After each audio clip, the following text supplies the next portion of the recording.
to the Fantasy Football Fanatics podcast with your hosts Griffin Palmer, CJ Hickman, Jason Cabrera, and Ryan Mitchell. Hey listeners around the world, we are back. Welcome to the show. It is Tuesday, May 9th. Welcome to the Fantasy Football Fanatics podcast. I'm your host, Griffin Palmer, and I am joined as always by my faithful co-hosts, CJ the Hitman Hickman and Jason Cabrera. What's up, guys? What's going on, guys? Not much, man. How you doing? Doing pretty good, man. Good weekend. You know what I'm saying? Got to go see Guardians of the Galaxy 2. Enjoyed it. I did as well. It was awesome. Enjoyed it. There you go. Good weekend of movie going all around. You guys ready for today's show? Got a lot to get to. Yeah, man. Yeah. I'm always ready. Let's go. All right. Well, we have an amazing show for you guys today, as you might have seen in the title. Today, we are going to be talking about all the fantasy winners and losers from the NFL draft. We're going to talk NFL Top 100, all the top headlines from around the league. Lots of stuff to get to today. Basically, if you guys are all caught up, you know that the last couple shows we did an in-depth. Well, it's not really in-depth. It was really just kind of an overview. We could have gone way more in-depth than we did, but we tried we went into every single team, talked about basically their draft picks. If it addressed needs that the team had, if the team had improved, while trying to not, spend 30 minutes on a team. But for some listeners, obviously that's a bit of too much information for some. We are a fantasy show primarily, so maybe a lot of people didn't care about IDP as much. Obviously linemen, some people don't appreciate the difference that makes for a running game or a passing game. So the general consensus that people kind of wanted, so we're happy to deliver it, is a specifically fantasy relevant, breakdown. So we're not going to go into every single fantasy player again. We're going to hop around every single team. We're going to kind of rapid fire, hit every team, say who we think the biggest fantasy winners and losers are, if their positions even changed at all. That could be based on additions or subtractions of the offseason and the free agency, the draft, whatever the case may be. And we're going to just keep moving. So a lot to get to today. Please make sure you guys subscribe to the show on iTunes or Stitcher or Podcast Addict or wherever you are listening. We are all over the place. Remember, we are a Tuesday and Friday show twice a week, every single week. You can follow the show and submit your questions on Twitter at the FF Fanatics. You can follow us on Facebook at facebook.com/thefantasyfootballfanatics. And of course, most importantly of all, if you want to support the show, help us keep the lights on, lots of cool perks that are tied in with that, head over to patreon.com/thefantasyfootballfanatics, which includes getting yourself a bonus and it's pretty much, obviously, a much more in-depth and advanced breakdown show every single week. Very useful, especially as we start doing rankings, advanced topics, IDP, daily, all that kind of stuff. We're going to be hitting that stuff more consistently over on that show. Did you have something you want to say, CJ? Yeah, I was about to say, it's very raw and an uncut, unedited show. It's very, very, very personal. Get very, very personal on that show. It's heated sometimes. Sometimes it gets heated. It does.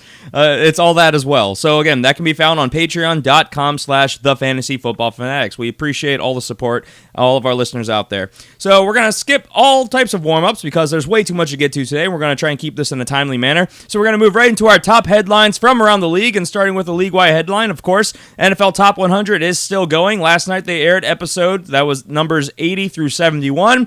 So let's hit these guys somewhat rapid fire, then we can reflect. Number 80 was LeGarrette Blount, running back New England / still an unrestricted free agent.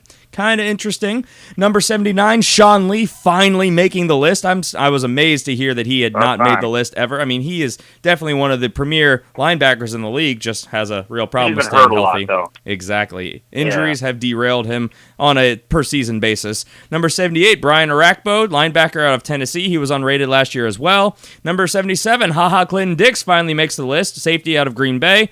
Number 76, Justin Houston. He took a big plummet, but that had to do with, of course, injuries last season. Linebacker out of Kansas City went from 26 a year ago to number 76 this year, so again, quite the drop. Number 75 was Delanie Walker, tight end for Tennessee. He actually went up from 82 last year. Number 74, Harrison Smith, saw a one-position decline. Safety out of Minnesota, went from 73 to 74. Number 73, Phillip Rivers. He saw a pretty massive decline as well. Quarterback from San Diego, now Los Angeles Chargers, went from 46 to 73. So that was a bit surprising, because I think he did a lot with what he had left around him, health-wise. Yeah. Number 72, Taylor Lewan. I can never remember how to say his stupid name. Here we go again. I'm so bad with names. He's an offensive tackle out of Tennessee. He was unrated a year ago. And number 71 was Julian Edelman, wide receiver out of New England. He was 87 a year ago, so he improved his stock. So, guys, what stood out to you out of this list?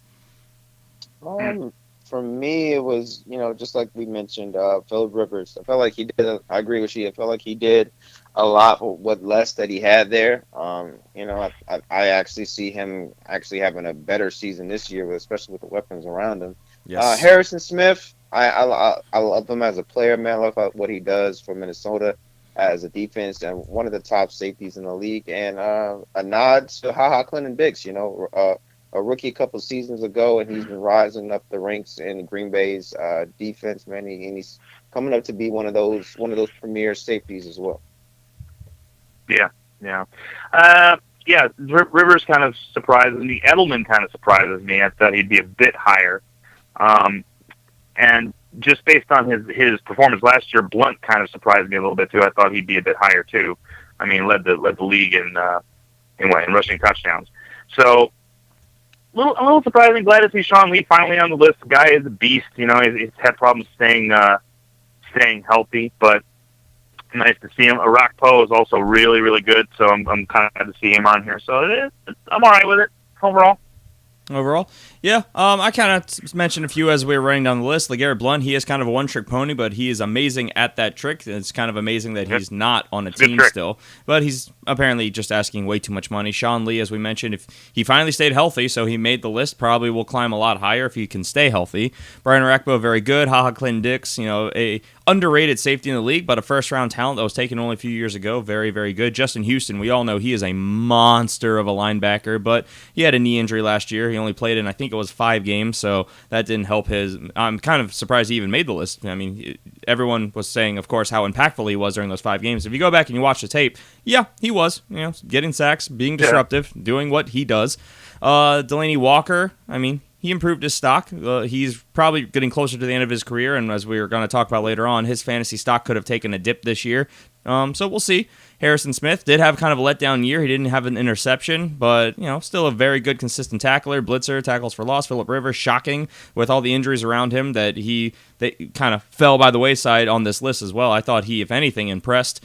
Taylor Lewan, amazing offensive tackle, aggressive guy, and Julius Edelman, injuries kind of are probably the thing that keeps him down. I mean, a number one receiver on a Super Bowl team, so it has to be injuries. That would be my, at least, estimation. All right, so let's move on. Quarterback news. Jay Cutler officially announced his retirement. He will be joining NFL on Fox as a commentator/broadcaster. What are you guys' thoughts here? Good. Yeah, I guess. I mean, it's good for the NFL. So we don't have to see his lackluster performances. But I'm going to be interested to see what he's going to be able to add to the NFL media as far as like a broadcaster and analyst. Because I don't know. He's I just don't know. I don't know yet. He doesn't strike me as an orator. I mean, he doesn't strike me as someone that can like speak and be interesting. I mean, he's like one of the least interesting people to watch. All right. He's just annoying. So I don't know. Hopefully he'll be a little different on TV. Yeah. I think that he was both asking too much and there was just not enough interest. So I guess it kind of is what it is for the previous Chicago Bears quarterback. I mean, were you guys kind of surprised I didn't find a home? To be honest, I did. I thought that maybe that he would, pick up a team like Houston or New York. I know New York was a potential landing spot, but once Josh McCown went there, that kind of went down. And then I thought that maybe he would go to Houston, but then Houston wanted to go a different direction. So it was kind of like on the right on the raw after that. Yeah. I was surprised just because I was expecting somebody to pick him up at least to challenge the incumbent starter. Somewhere like a Jets. I mean, he was linked to the Jets quite a bit, and I guess they just said, nah, we've had enough problems in our locker room. We don't need to bring that in there now. So yeah. I mean, I think that exactly kind of what you said. I thought for sure he would at least get a backup job somewhere and compete for the starting role. I mean, there are plenty of teams out there that even after the draft could use a solid backup / someone to push their lead quarterback. So a bit surprising, but I mean, hey, if he thinks he can make it in broadcast work, hey, more power to him. He didn't want to lower his value, so it is what it is. Moving on to some running back news. Doug Martin, guy who we talked up quite a bit on last week's show, which also I'm dumb, and I kept saying how he had a 4-game suspension, which is accurate. I'm going to play some sad music here because I was dumb and wrong. Does have a 4-game suspension, but however, I kind of forgot that he had served 1 game already, and none of you guys caught me on that, so I blame you guys as much as I blame myself. So still missing a good chunk of the season. Was it Adrian that we did in the warm-up question, answered a mailbag question? I would still stick with what I had said previously. So yeah, that doesn't change anything. Doesn't change anything. Still missing a lot of time. Moving on. Well, he was in a car accident. Let's actually go into it.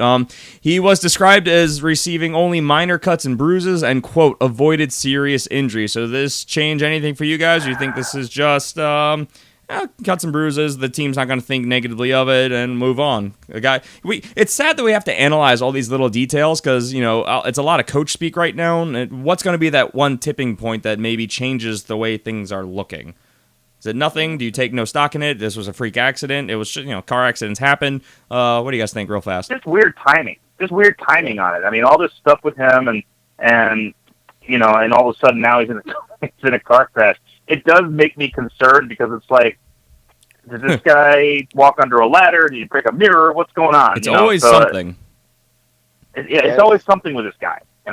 It's sad to hear about this because you hear the general manager talk saying that he's looking better than ever and everything like that. You want a piece of that because if you get a piece of that Doug Martin that was running ripsaw on the league a couple years ago, that's going to be a good piece for you. For me, knowing that this went down, I'm not shying away from him that much. I think that he still could be a good late, not too late, maybe like a 4th or 5th round pick for you that you can be able to pick up and just stash away on your bench. And when he's healthy and he's good and the suspensions are over, you can be able to plug and play and put him in there. We will see. Of course, we're going to dive into that a little bit more very soon. Seattle Seahawks claimed running back Mike Davis off waivers, formerly of the 49ers. Any thoughts here? Nah. Depth piece? I mean, this is your division, Jason. Any thoughts? Nah. I think it's a depth move. Nah. They already signed Eddie Lacy, so I'm not putting any stock into it. Yeah, he's a deep backup. Yeah, camp running back potentially, but I mean they claimed off waivers, so they put some effort into getting him. Camp arm for a running back. He's a camp leg. Yeah, camp legs. The ball has to go in his arm, right? Camp back. How about that? ESPN's Jameson Hensley believes that Baltimore is the best fit for unrestricted free agent running back LeGarrette Blount. So, ew. Well, I mean, we're definitely looking for that downhill bruiser to replace, obviously long gone now, Jamal Lewis. But I don't know. That is your quintessential downhill runner right there. So, I mean, that attitude-wise, I think he fits right in with you guys. That's literally what he does. I mean, we could definitely use that big back in the red zone. I don't think we would use him as consistently as he's used to, moving up and down the field. We have lots of other backs that we like, but it's true we are missing that elite game-breaking back. But we have up-and-coming guys that we like. So I don't think that's a good move. I don't think you guys will do it. I think both parties will be annoyed because you will use them just in the red zone and a back to be able to, get in those big places with those big linemen. He would want to be a 3-down back, and that's not what his body is permitting him to be able to do. So I think both of you guys will annoy each other. So I don't think that's a good deal. I mean, obviously, Terrence West, Kenneth Dixon, they're both, running backs. Kenneth Dixon is more of a pass-catching back. Terrence West likes to run north-south. Lorenzo Taliaferro, not necessarily the most household name. He's kind of that role already. Javorius Buck Allen, he can do a little bit of it all. So none of these are obviously the big names. And of course, we can't forget about the recently signed Danny Woodhead, who also is not that downhill bruiser. So he could be a nice piece to use, but we're never going to pick him come down. Yeah, exactly. Yeah, if he's willing to come down, then maybe you guys will take him. That was what I was getting ready to say, yeah. We're never going to pick him up at what the prices that have been rumored that he's asking. If he comes down to considerably less, that's the only way Ozzie Newsome, the general manager of the Baltimore Ravens, for those of you who don't know, is going to even consider picking him up. So, interesting, but I'm not putting any stock into it unless it happens. And ESPN's Rich Simonin, I don't know. He believes that Bilal Powell will be the New York Jets lead back in 2017. I could definitely see it. We all believe that he's the younger back and a bit more explosive. Obviously, Matt Forte getting older and taking a slight step down in his productivity and his explosiveness. What are you guys' thoughts? Mm-hmm. What's your thing, Jason? I think that Forte is going to have to lose the job. I don't think that Bilal Powell is going to start. I think Forte is going to have to play a bad game or something because he is. I mean, he's a great back. You know, he's got that background. They have to give him a chance to lose the job, I think. Yeah, but they both signed basically identical contracts last offseason, so that's kind of what's been the question mark there. Right, I realize. But again, Forte has had a better career so far, so I think they're going to give him a shot, give him an opportunity. Eventually, I do believe that Powell will end up winning the job. I think that Forte might also wear down as the season goes on. They're going to try and keep him fresh, so Powell will just inherently gain more touches. Go ahead, CJ. I'm about to say, I think what you saw from last year, Powell showed that he can do the job. But of course, they're the ones that paid Forte that good contract to bring him there. Right. So they gave him, of course, the seniority role of putting him first. Now, I think that Powell is a better back at this point, at this stage of Forte's career. I think Plow should be the guy. I think he should be the relief back for Plow in the passing game, that he can be able to do that. But I think the best bet, if you want a piece of this Jets running game, is Plow should be the guy that you should be seeking out for. Yep. So we'll see. Obviously, it'll be interesting to watch how the training camp kind of shakes out. Speaking of the Jets, let's move on to some wide receiver news, where New York Jets wide receiver Robbie Anderson was arrested in Miami on Sunday. He was charged, get ready for this, with resisting arrest with violence and obstruction of justice. So, guys, the potentially promising up-and-coming wide receiver who is going to get a nice uptick in volume this season, obviously Brandon Marshall being gone, potentially Eric Decker being gone as well. We'll still see how that shakes out as we move through camp. How does this affect him going into 2017, do you think? Just like that, we take it downhill with the Jets. Just like that. This didn't take long. This is bad. This is a situation because this kid showed some good promise and some upside in a couple of games, and just like you said with Brandon Marshall guard, that he was going to get an increased role in his offense. So now with this going on, that that there's going to be some suspension, and I mean, to be honest, this is a guy that you're going to spend a high round pick on. So. I mean, his value should drop lower than what it would be, and then if you want him, you got that suspension in the back of your pocket. You just don't know how long it's going to be. Jason, yeah, it's a stupidity. I mean, just the idiot. I think what he just did was not just obstruction of justice, but obstruction of his career. I think he's going to have a real problem with this because there's certain things that the league is willing to kind of go, okay, it's all right, and move on, move past it. This is not one of them. You don't fight cops, you don't do those kinds of things. So I definitely think this is going to cause a problem. And I think at least for a while, Bowles is just going to look the other direction. He's going to look for other people to throw the ball to and put that boy on the bench until he is out of the woods with whatever this is. Telling you, man, it's these video games, man. He's been playing Grand Theft Auto, and he started taking it to real life. Well, I mean, moving on to a previous Jet, speaking of Brandon Marshall, I mean, well, obviously we'll see how it shakes out with Robbie Anderson, but now New York Giants wide receiver Brandon Marshall has come out and said he wants to play for 2 more seasons. I think he has it in him. What do you guys think? Oh, yeah. Yeah, he does. I follow him on Instagram. He takes care of his body well. He's got a good work ethic. I think he can do it. I think he's more than capable. Obviously, getting up there in age, but I mean, hey, if he starts to take a step backwards, look at how they re-rolled the usage of the wide receiver in Arizona. Talking about, of course, Larry Fitzgerald. I mean, they'll find a way to use him, especially in New York, where they've got a lot of pass-catching weapons. They'll just use him where he currently still excelling, and he's still, I think, a higher-end wide receiver in the league, even at his current age. So we'll see how that plays out. I don't know what this abbreviation is, but it's KSTP's Darren Wolfson. He reports that Minnesota is interested in unrestricted free agent wide receiver Michael Floyd. So, obviously currently in jail. What are your guys' thoughts? That's good news for him in jail. Yeah. Potential I'm looking upside. forward to him. It doesn't surprise me. This guy is, like I've said before, he's first-round talent. When he was on for those first 2 years, he could take over a game and really be dominant. You know, he's got size, he's got speed, he's willing to block. He's a very good player. His head's not right. No. You know, that's the only thing. I think that, and he's from Minnesota, so that makes sense. It's hometown kid, and Larry Fitzgerald's a buddy of his, and he's also from Minnesota. So, you know, there's been some connection there. There's been, hey, you know, this kid's really good. Give him an opportunity. Give him the chance to prove himself.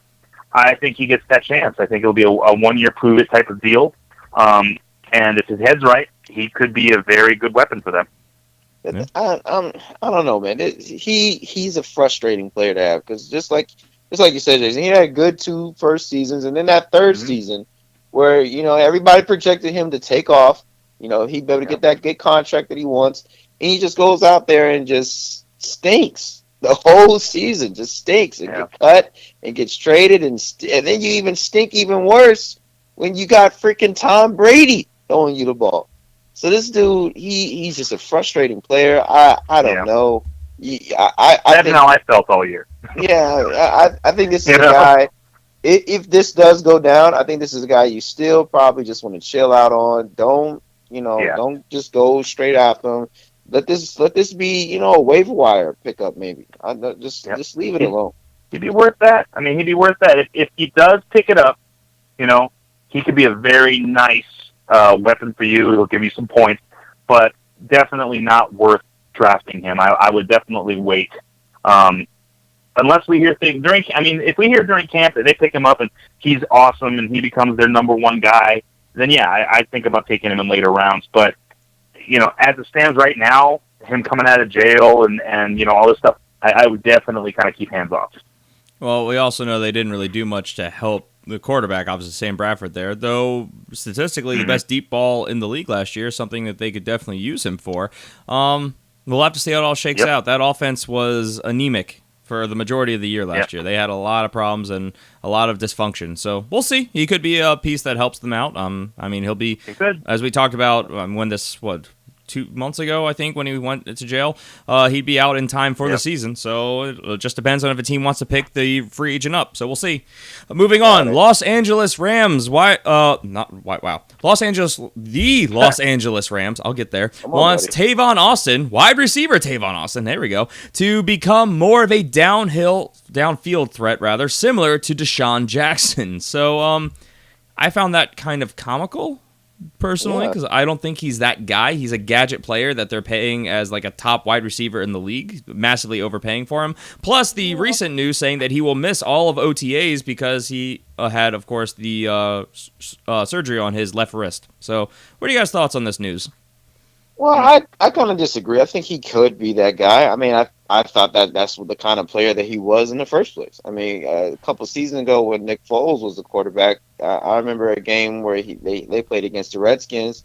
That's how they basically were climbing back in the game, was just torching their cornerbacks down the field with Tavon Austin. So, I mean, I can see it. I mean, I thought that he was that type of player to begin with. It's just about, you know, him staying healthy, and then, you know, now, of course, with Jared Goff, can he be that quarterback to get the ball down the field, and, you know, so he can be able to make those opportunities to be that kind of player.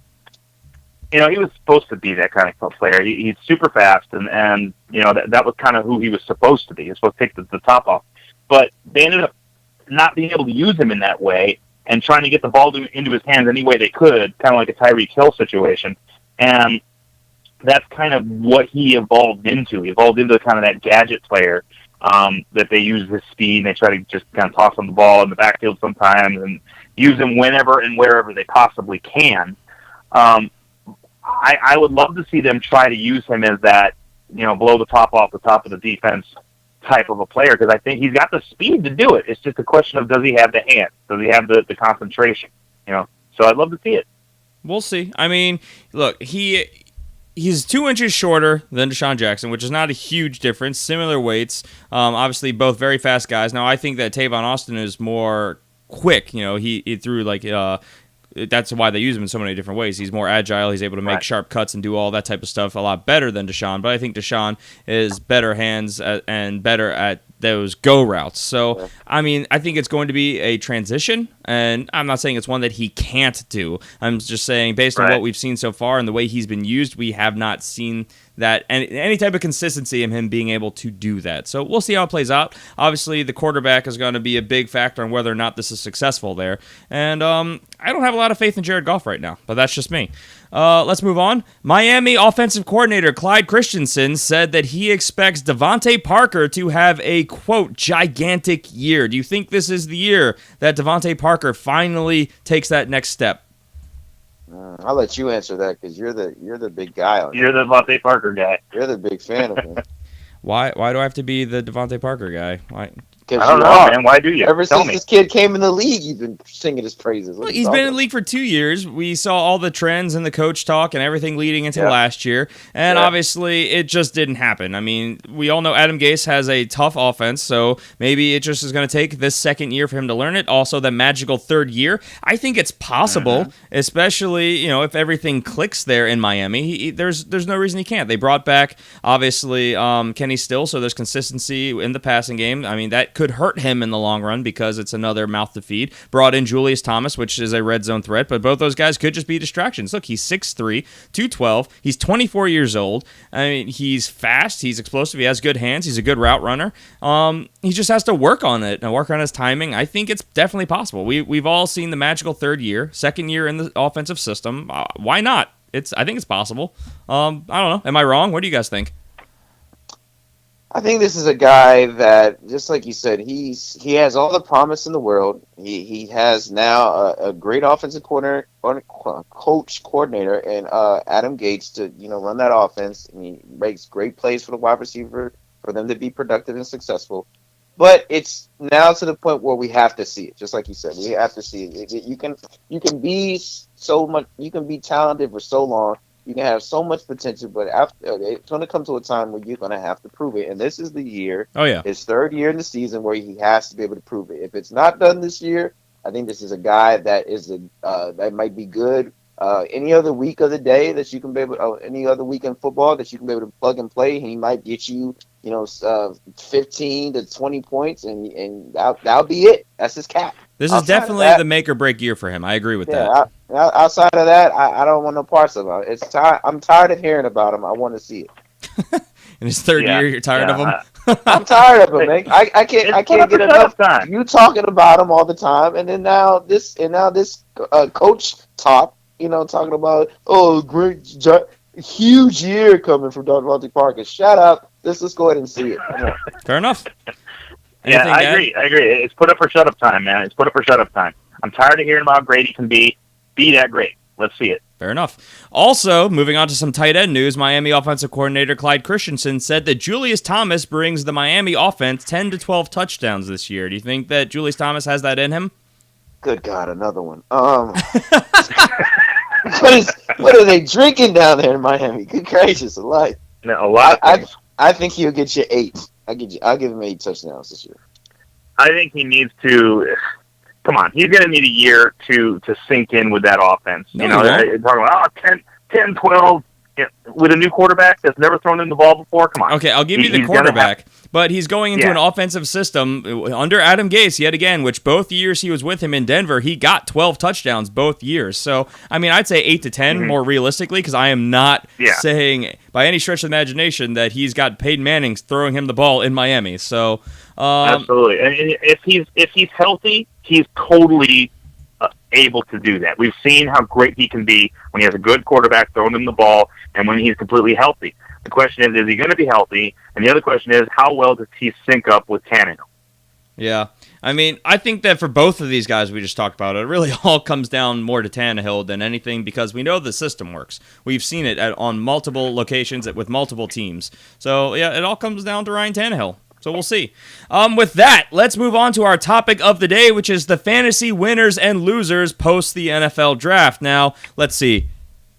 We are 30 minutes into the show. We've got 32 teams to go, and I'm not saying there's any stretch of the imagination we're going to get this in under an hour, of course, but I'm intrigued to see how close to an hour we can get. So the objective here, again, as we talked about at the top of the show, we're not going to deep dive into these teams. We're going to talk about the winners and losers from a fantasy perspective, talking standard leagues, of course, so your quarterbacks, your running backs, your wide receivers, your tight ends, based on what additions, subtractions were made during the draft. So we'll go clockwise around the league. We'll start in the North. We'll start in the AFC North with my Baltimore Ravens. And I think that the big winners, at least at this point, were Mike Williams and Brashad Perriman, because with all the need at wide receiver, they did not pick up anybody. They didn't draft a single offensive skill player in the draft. They drafted 2 offensive linemen, which could definitely help with the running game. I mean, that could be very beneficial to your Danny Woodhead, to your Terrence West, to any of the plethora of running backs we have there. Tight ends were winners as well, but a very deep position. So Dennis Pitta, maybe Max Williams take that next step. And the offensive line, of course, buying Joe Flacco, potentially some time, losing a center and their right tackle this offseason. So the draft potentially filling those holes. We'll see how it shakes out. Thoughts, guys, real fast. I think your wide receiver core, to me, this works just like when we talk about the Miami Dolphins. I think you got a couple talented players. Mike Williams had a good year last year with Joe Flacco, and then your other guy, Brashad Perriman, he was hurt his first season, and now this second season, he was basically good at times. Yeah, this is another year from him where he has to put up or shut up, and his team put a lot of faith in him, drafting in first round a couple years ago. So that's what I feel like. These guys need to come up and shut up, put up or shut up. And I like Max Williams. I like to see him more involved in your passing game as far as the tight end. But I know Ty Heap is there. And while Ty Heap is there, your boy Flacco likes him. Yep. Yeah. You didn't take anybody in the draft. So obviously you're just going to bank on your skill position players. You did take Saragusa and the Luminor guards in the 4th and 5th round. Both of them are going to need a little bit of time to acclimate, but they could help solidify that offensive line a bit. So we could see a little bit better work from Flacco and from the run game, and I still think you guys need another downhill runner. Well, they're both downhill runners. I think we need a possession receiver more than anything than a downhill guy. We can use our tight ends that way. We have one of the deepest tight end positions in the league, but we'll see. But as far as winners and losers, I would say that everyone that was still there is a winner because they didn't draft anybody to come in and challenge for snaps or obviously any role in the starting lineup. So let's move on to the Cincinnati Bengals, who did draft a couple of skill players. Some of the more electrifying ones in the league. Of course, in the first round, John Ross, the fastest guy in the draft. Joe Mixon, arguably the best running back in the draft. And then later on, obviously, Josh Malone, who is pretty good, wide receiver. So what do you guys think here? Who are the winners and losers? I would say, obviously, a big loser in this draft is Jeremy Hill. Jeremy Hill, thank you. Why did I blank on his name? Good Lord. Jeremy Hill, who I think is basically done now. I think it's going to be the Joe Mixon and Giovanni Bernard show. I think Jeremy Hill is going to be a reliever. I'd say that's the big loser on the Cincinnati Bengals, especially for fantasy. Right. I think a big winner is A.J. Green because John Ross is going to demand some coverage, and that's going to take a lot of pressure off of A.J. Green. So he's going to get the opportunity to catch some more passes, I think. I think a big winner for me in this team is Andy Dalton. I think Andy Dalton can be able to go back to a couple years ago when he had Hama Sanu there and A.J. Green, both good dynamic receivers, and they'll be able to move this offense. He's finally got a running game now that's going to be sufficient. They can be able to build some momentum for him, so it takes the pressure off of him. And I think that he can be able to go back to a couple years ago where he showed some great promise, and he was one of the elite quarterbacks of that year. Yeah. My only concern is that they didn't address their offensive line, and that is a problem. That is a massive, massive problem. I mean, right now they've got a cheese grater as their offensive line, and Dalton could get killed, trying to drop back and find Ross. Ross is going to need some time to get down the field. Not much time because he's fast, but still, you got to have an offense. They need to address that offensive line right now. Yep. Obviously, in the 6th, 7th, they also got Brandon Wilson, a running back. I think that's just a depth move. I'm not necessarily sure why they did that, but okay. And they also got tight end Mason Schreck, so maybe a guy who could be a sneaky pickup when Tyler Eifert inevitably goes down. But yeah, as a whole, I agree. I think that with everything you said, I think that A.J. Green benefits here because he's not drawing triple coverage anymore because they have to respect the speed of John Ross. Mm-hmm. And I question whether it's a win or obviously a loss for Andy Dalton because no offensive line. His two best offensive linemen in what was one of the worst offensive lines in the league last year left in free agency. They did nothing to replace them, at least nothing of any value. And so on the other hand, they added weapons, which are going to make them have to respect the passing game more and maybe not blitz quite as much. So for fantasy, I could see that going either way. So, those are a lot of takes on a lot of the positions. Tyler Eifert, I would say obviously not being challenged for starting snaps there either, so potentially a winner. Let's move on to Cleveland, where I would say obviously the big loser here, Gary Barnage. Who lost his job. So back to Australia. Yeah. So obviously David Njoku, who is their one of their first round picks, I should say, came in and Gary Barnes was gone by the end of that day. So I don't know. What do you guys think here? Winners and losers. I think that the big winner for Cleveland here are the Cleveland fans from this draft, because this draft gives them hope that they are going to look good and they're going to actually be able to do something. I think another loser is probably everybody that's currently a quarterback in Cleveland. When they went out and got Kaiser, they kind of tapped him as the arm of the future. Brock Osweiler. Osweiler there, and Brock Osweiler. Forever a loser. So that's big. He's already got a problem. He better play amazingly well this year, or Osweiler's going to be out of the league. What about poor Cody Kessler, another loser, though we weren't drafting him in fantasy leagues? But I don't think he loses much because nobody was drafting him anyway. So as far as fantasy-wise, not really. Yeah. You know? No. Well, I think this offense is a loser to me. Because first and foremost, I don't believe in the quarterback that they're going to put in there with Kaiser. Once again, we talked about this plethora of times, and it shows that none of these quarterbacks we feel that are day one starters. These are all quarterback. They're project quarterbacks. They're going to need time to be able to develop, and you don't want to ruin them by putting them in the starting role in this NFL league that is a beast too early because it can mess with a person's psyche. And I think that's what's going to happen with these guys. So I think this offense is, once again, Cleveland, you have a lot of things to hope for. But right now, I think it's still too early to start thinking that you guys are at that level yet where you can be able to compete and get the, fight in that division. So I think it's going to take some time. I love what the things that you've done with the defense. But offensive-wise, I still think you guys are a loser right now. Please don't push for Kaiser too early. Please don't fall into the trap of going, I want to see Kaiser now. Give the kid a year. For crying out loud. Yeah, just don't draft Cleveland quarterbacks. Also, I want to jump back to Cincinnati just real fast and say Brandon LaFell and Tyler Boyd are losers. This is why it takes us forever. I know. No, that's it. I just want to say that those wide receivers are losers. You're not drafting them now. But yeah, with Cleveland, it's All right, so let's move on to the Pittsburgh Steelers. Now, Pittsburgh, they drafted some players. Obviously, Juju Smith-Schuster came in, and he's going to be competing for starting snaps, so that's a knock on the position. They got running back James Conner, which I'm going to say has no competition with LeGarrette Blount. So, I mean, LeGarrette Blount, I don't think he could be a loser. So, I don't know. Who? Yeah, okay, fair. Le'Veon Bell, maybe? Wow, LeGarrette Blount. What is wrong with me? Le'Veon Bell, thank you. Their L's and the running backs. When did he get picked up? I don't know. That's a couple years ago, buddy. I know, right? Dang, I'm back in like 4 years ago. No, I'm jumping between tabs. Don't kill me. So so obviously I don't think that Le'Veon Bell. There we go. He could be a loser. Obviously, a consensus top 3 pick. Yeah. For fantasy purpose, though, what does Juju Smith-Schuster do to the wide receiver core there? Obviously, it doesn't affect Antonio Brown, but around him, obviously another good weapon that potentially increases the stock of a Ben Roethlisberger. What are your guys' thoughts? I think away from. Sorry, go ahead. Okay.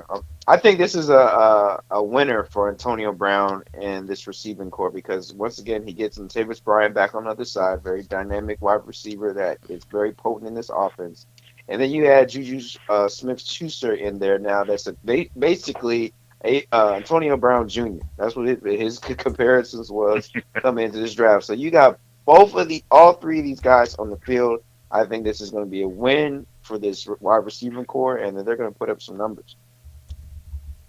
I was going to say I thought maybe Martavis Bryant could take a hit here, with more targets going that direction than would be going toward Martavis Bryant.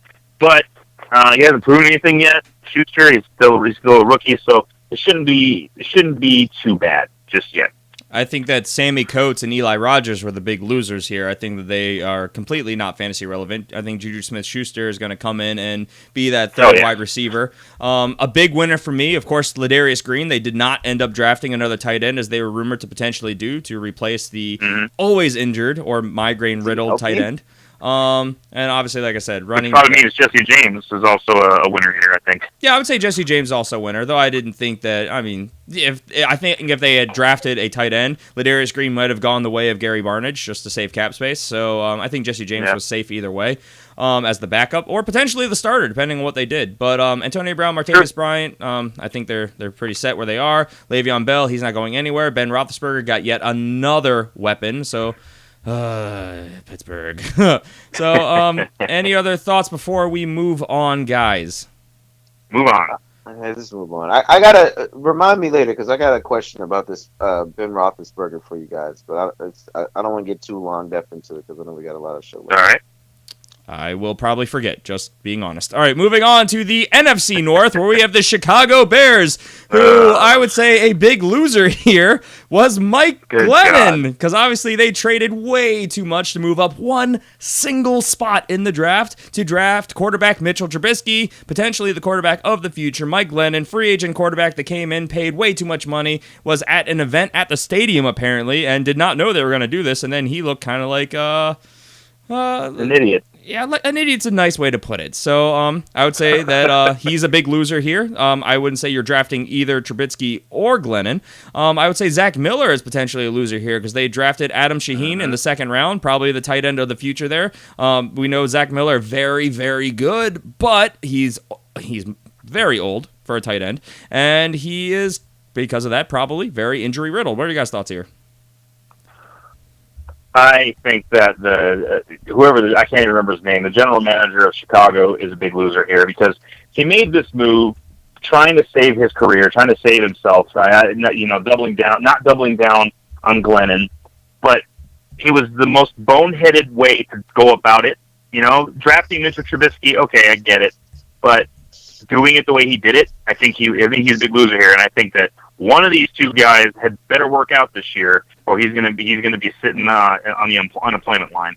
As far as Shaheen, I think that he's so unproven because he played against little kids. It looked like in college. He's playing very undersized competition. So I'm not sure we see Zach Miller come out just yet. I think that this guy's got to prove it. But as far as winners and losers, I don't know. I think this whole team might be losers this year. All right, I will piggyback right on that pickup. I think this whole offense is a loser too. Yeah. You picked up freaking back of shelf cereal box section of wide receivers that nobody wants. Then you go get a quarterback that you overpaid for. Then you go trade up and waste half your draft to pick up a quarterback that is not proving yet, and nobody thinks that he's going to be that guy. Only a handful of starts. Year in one, college. You're gonna do that, and then now your boy Jordan Howard has to just carry the load for this offense because they don't have any weapons. Poor guy. He's gonna get burnt out. See, I'm going to go as far as to say that I think Jordan Howard is potentially a loser here, only because, they brought in a running back in the fourth round, which does not concern me, but I think that since they drafted a safety, that's all they did to address their massive needs on defense. So if these games get out of hand, they're not going to be using him very much. So that's got to be something that you at least think about for obviously fantasy draft purposes, because if the game gets out of hand, they're not running the ball because they don't have time for it. So it could be a loss or negative on Jordan Howard. I would say the one concrete winner here is really the wide receiver position, where Cameron Meredith, Kevin White, two guys which they did not draft a wide receiver. They didn't bring someone in with Alshon Jeffrey leaving. They're both going to get a massive uptick in production. Now for fantasy, I don't think either of these guys are ones that we're going to be drafting anywhere high in the draft, but by volume alone, they could be decent late round steals. So maybe closer to double digits, obviously, but we'll see how it all shakes out when we do our rankings, which is very soon around the corner. Agree, disagree, ready to move on? Disagree. Yep, moving on. Yeah, let's move on. All right, let's move on to the Detroit Lions. Now, the Lions, I would say that basically everyone who was there previously a winner, because they really didn't do much to threaten anything. They drafted Kenny Galladay, I think is how you say it, in the third round. Yeah. I mean, I think he's going to be a potential weapon for them, but I don't think he's going to come in and challenge for touches right off the bat. And then I would say, obviously, Eric Ebron, a big winner, because they only drafted Michael Roberts in the fourth round as a tight end. I think that's a depth move as well. What do you guys think? Yeah, I agree. I agree. They didn't do anything to kind of shake up, shake things up as far as their weapons go. And they didn't really address their offensive line either, which they probably could have stood to address a bit.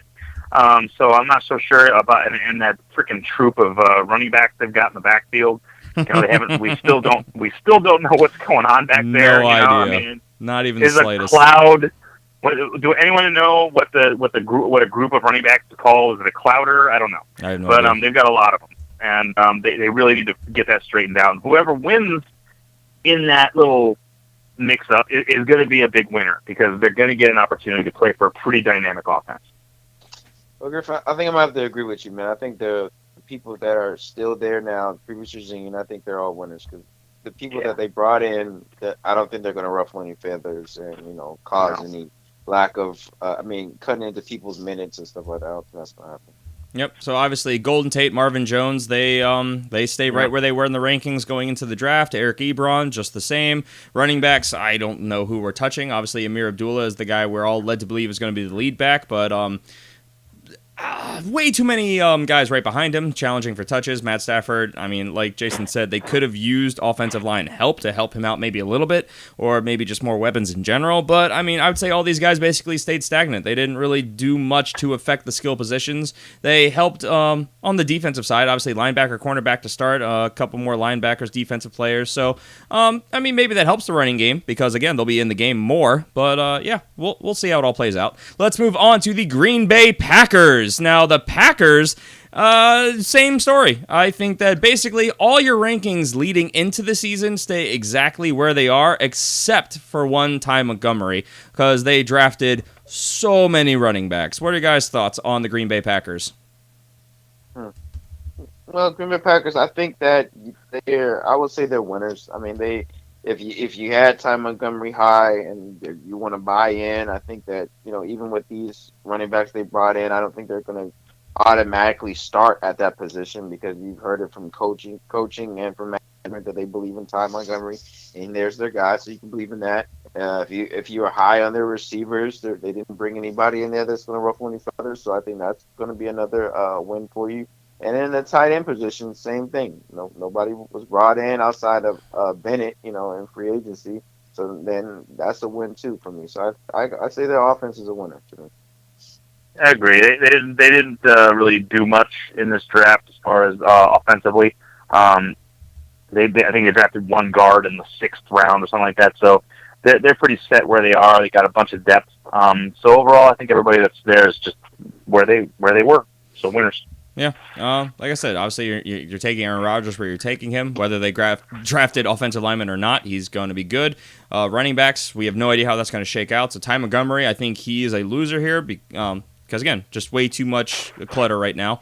And obviously you're not touching Jordy Nelson, Randall Cobb, Devontae Adams, and, obviously Michael Bennett. You're not touching him. I mean, maybe he's a winner because they didn't draft a tight end to come in and challenge. They were rumored to try and go for a O.J. Howard or David Njoku if they were given the opportunity, but obviously did not come to pass. So maybe Bennett's a winner as well. Let's move on to the Minnesota Vikings. Now, the Vikings, there are some losers here for sure. Obviously, one Latavius Murray, who just signed a pretty decent contract to go to Minnesota. They trade up in the 2nd round for no apparent reason to draft running back Dalvin Cook. So there's a big loser for you right there. Let's start off with that. What are you guys' thoughts on this move? It drops him. It definitely drops him because Dalvin Cook he's a starter. He's a guy that's going to come in and compete to start.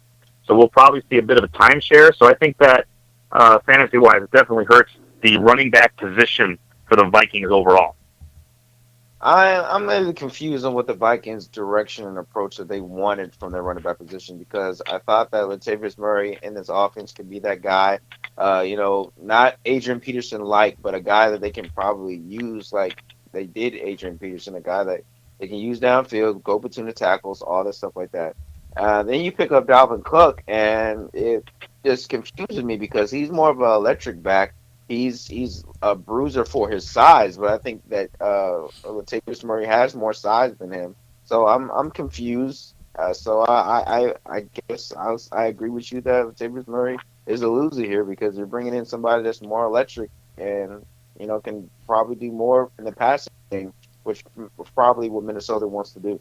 Well, I think Dalvin Cook also. I think Dalvin Cook is also a loser here because he's going to a position where there's already an incumbent starter. So if he'd have gone somewhere else, I think that we could have called him a big winner. But in this particular situation, I don't think so.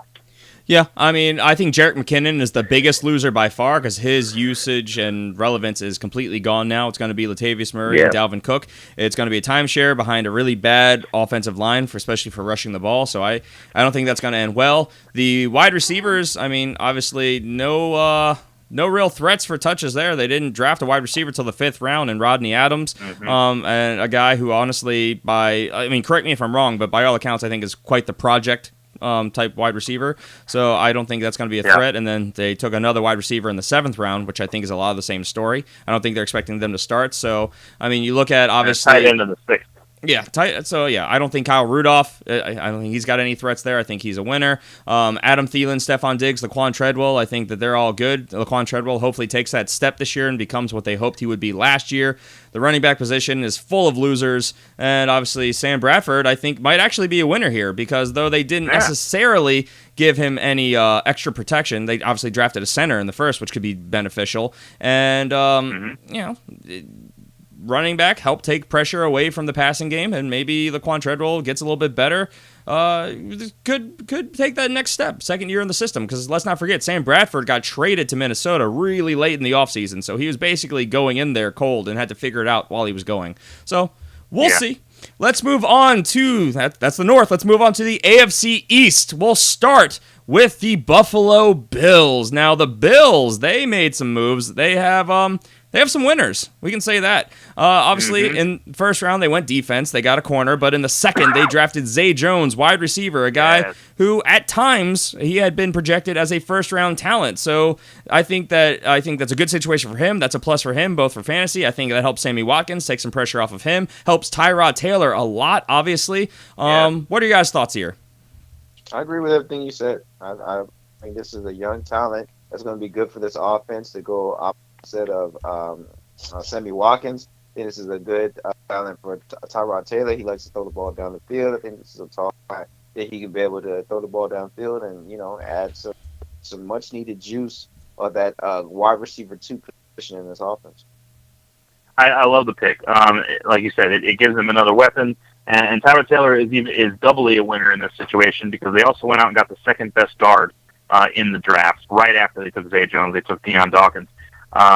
So that was a very nice move. They're giving him some relief from that pressure that he's been feeling. And Zay Jones is an excellent weapon. I think I would definitely agree with you that makes him a big winner. Also, can we say just how much of a winner LaShawn McCoy is? Yeah.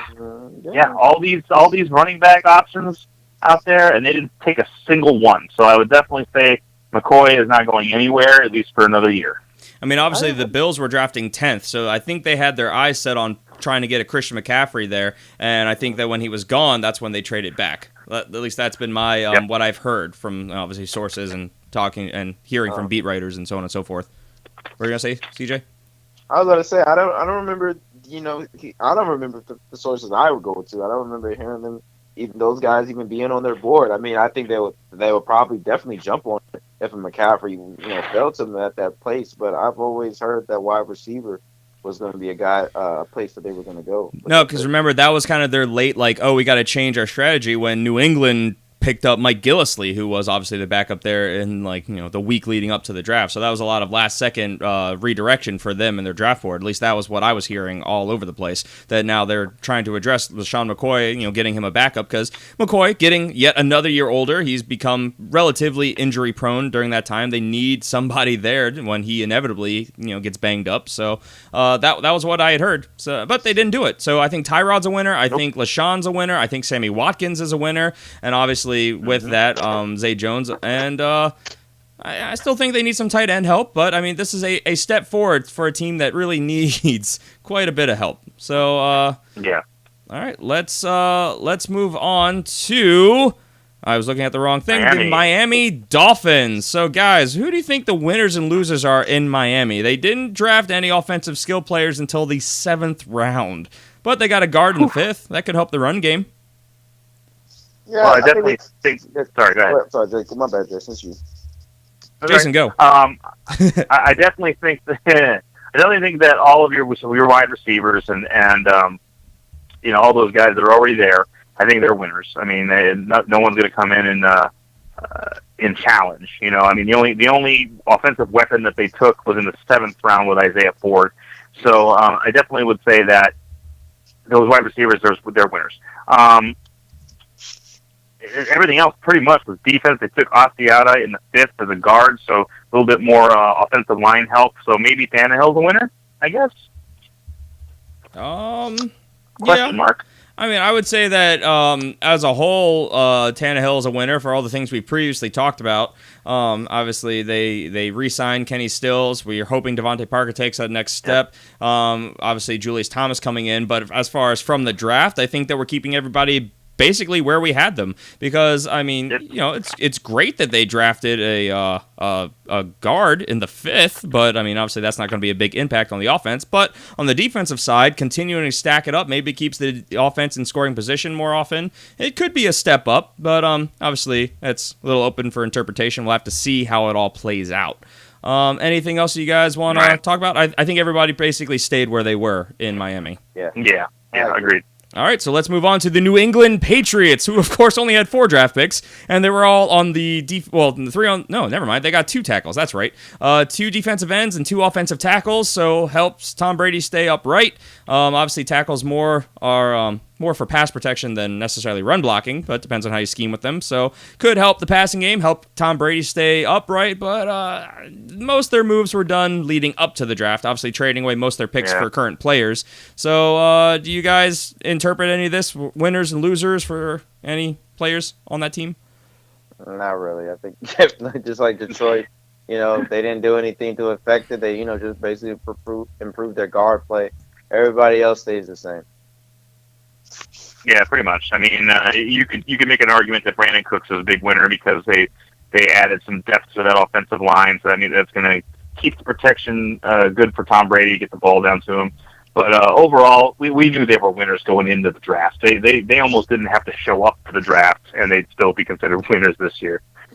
Yeah, I mean, it's hard for me to necessarily say that any of the running backs were winners because it's already such a muddled field. Same with the wide receivers. They have so many wide receivers there. So I'll agree that the extra potential time on the being bought for Tom Brady could help the deep passing game, maybe help Gronk, all that stuff. But I would say most of these guys basically are staying exactly where they were. The only winner, potentially, Tom Brady, and that's just from an offseason of constant acquisitions of weapons and targets. So through the offseason, moving up, but from the draft, I think everyone's staying right where they were. So let's move on to the New York Jets. Now the Jets, they went safety back-to-back. So, I mean, good for their defense, not necessarily helpful for a lot of their desperate needs. So, obviously, they've been criticized quite a bit for this move. They drafted wide receivers Ardarius Stewart and Chad Henne in the 3rd and the 4th round. Tight end Jordan Leggett. What did I say? Henne? Oh, Henne. No, that's it. Sorry. Chad Hansen. I've been getting better with this. Come on. I was bound to mess up sooner or later. Jordan Leggett in the 5th. So, and Elijah McGuire, I think is how you say it, running back in the 6th. So they got pieces. McGarry? Oh, dang it. You're right. That's McGarry. No, it was McGuire. You were right. Okay, well, why would you do that to me? You know I second-guess names. I'm bad at names. My brain has already moved on to analysis. I'm not thinking of names at that point. Why would you do that to me? This is bad. So they didn't get any offensive line pieces. Obviously, they lost their center, cap casualty, along with plenty of other players. So I think that Bilal Powell, Matt Forte, possibly a loser. This is a team that is going to... They didn't really get any impact players on the offensive side. So I think that as a whole, this team's going to struggle to move the ball. They didn't get a quarterback of the future. I mean, everything that they did, I think, is setting them up for 2018. They're scamming for Sam, as the NFL Network likes to say. So I think that this is... I think that there's a lot of losers on this team, but I don't think we were drafting a lot of them to begin with. What are your guys' thoughts? I think that this is I think the winners are Darius Stewart, because I think he was taken way too high. And he's going to a location that he's not going to have a lot of competition. So he's going to get a chance to do more than he should in his first year. Jordan Leggett also, not a lot of competition. Overall, I think the team, as you said, I think the offense is pretty much a loser, because they didn't address quarterback situation. They're not going to win with Josh McCown. It's just not going to happen. And they didn't really give him anything to use, and the other thing I could say, possibly, you could also say that the running backs maybe were winners in this situation, because now it's probably a good thing they've got two of those guys, because they're going to be leaning on those guys a lot. Yeah. Yeah, I would say that, okay, like I said, they were losers because they didn't get them a lot of help. So, I mean, they probably won't be used as much, but they're both pass-catching options, so that's true. The volume, and of course, they didn't bring in a young player to challenge for touches, so that's true. You could definitely look at them as winners. I think that the wide receivers could potentially be losers. Obviously, Robbie Anderson now a big step down, so Quincy Enunwa maybe a winner from this point of the offseason. Eric Decker, we'll see how that all shakes out. Still some rumors that he might get traded or cut as a cap casualty, as they're purging, as they're moving. They're looking past 2017. Any beat writer that covers the Jets are basically saying, look, they're going to field a team, they're going to try, but let's look to 2018. So we'll see how that shakes out. Yeah. So Quincy Enunwa, I think, good quarterback, I think. Exactly. I think Quincy Enunwa is the winner here on volume. No idea who's going to actually start at quarterback. It could be McCown, could be Hackenberg, could be Petty.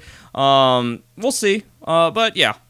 Obviously, they drafted a bunch of wide receivers, as we mentioned, so maybe one of them are a winner, but until we get further into the offseason and training camp, we're not going to really know who to be looking for. They'd be late-round picks, as it is, if drafted at all. I mean, we're talking deeper leagues there.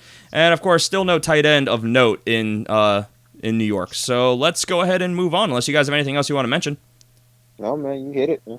All right, let's move on to the AFC. Wow, Wait, where am I going? NFC East. I know. I was getting ready to say NFC South. Why was I jumping all the way out there? Probably because we're going to talk about Dallas and they're in the South, but for some reason in an East division. So we'll go to the NFC East and talk about the Dallas Cowboys. Hey! Now the Cowboys. Thank you, resident NFC East fan in the room. Obviously, they drafted wide receiver Ryan Switzer in the 4th, which kind of surprised he fell that far. He's more of a shifty back, so, I mean, I don't think that this is going to be anything that affects the big names in that offense. I mean, obviously, you're not going to see him cutting into Des Bryant's production. Obviously, I think another one... You might cut into Cole Beasley's production, because they actually named him the heir apparent to Cole Beasley. So I was going to say that, yeah. I think he's going to be Cole Beasley's a loser. Yeah. You got to call him a loser in this situation. Yeah. Jason Wynne's a winner, though. They didn't draft a tight end of the future, and he's, of course, sticking around. So, I mean, deeper leagues probably, because he's getting used less and less as the years go by, but also a new quarterback might start looking to other weapons next year, so we'll see how that shakes out. But, Cowboys, the only offensive players that they got, at least skill position-wise, were Ryan Switzer, and then in the 7th round, Noah Brown. So, depth move there as well. They had a lot of need on defense. They addressed those needs, so I think the team kind of keeps rolling the way that they were last year. I don't know. What are you guys' thoughts? Maybe you call Zeke a winner too, because they really pushed hard on their defense, bringing in a defensive end and 2 cornerbacks in the first 3 rounds. So their defense is going to be a little more stout and keep them in games closer. So maybe we see a little bit more Zeke. Yeah, I don't think you could really. you could really call him much of a winner just because he's already being drafted top 3 in fantasy. So hard to move him up. And even if the game got out of hand, he is also a pass catching back. He has that capability, so he'd be probably on the field regardless. But yeah, no, I completely get where you're coming from. The defense, if it is as improved as it could potentially be with some of these moves, there you go. Keeps him in the red zone more. Could be in scoring position even more than he was last year. Any more Cowboys you guys want to talk about before we move on? No, not really. Yeah, a lot of guys kind of stayed stagnant. They drafted a lot of defensive players. So you're drafting everyone where you were already probably thinking about drafting him, unless you're going in-depth strategy based on the defensive positioning on the field. So let's move on to the New York Giants. Now the Giants. You're just going to say that for every time? I'm basically going to do this for the rest of everybody but the Eagles. Everyone but, you're not a unbiased analyst at all, are you, CJ? No, of course not. No. Now, the Giants, they, of course, shocking everybody, passed up on David Njoku and went with Evan Ingram in the first round. So, big step up for him. That's another pass-catching weapon, a speedy pass catcher that, by a lot of counts, mimics more of a wide receiver than a tight end. So, I mean, that's a fourth speedy wide receiver on the field. I think that, obviously, Eli Manning takes a step up. What are your guys' thoughts on winners and losers here? Evan Ingram, he's a talent. He's very talented, man. I think he's a winner in this offense. I think he's going to add a different vibe, definitely a different flavor to what they're used to as a tight end. Man, he can basically do it all, and he got that wide receiver build body, and that's going to be good for him in the passing game. But Eli Manning, it's basically a make or break a year for Eli, man. I mean, he had no excuses. He's got weapons everywhere. So. I don't think there's any break to it, but I think, they'll be looking to eventually draft his replacement. I would say that Will Tye is a loser. He was their starting tight end, but he's not much of a loser because he wasn't going to be catching a lot of passes. He's more of a blocking tight end, but definitely any passes that were going to go his way aren't anymore. So I would call him a loser. But yeah, I would definitely say Eli Manning's a big winner here. The guy has just got weapons all over the field. It's crazy. They're just loading up. So, I would say that the obvious, we're talking winners and losers. They did draft a running back in the 4th round, Wayne Gallman, I think is how you say it.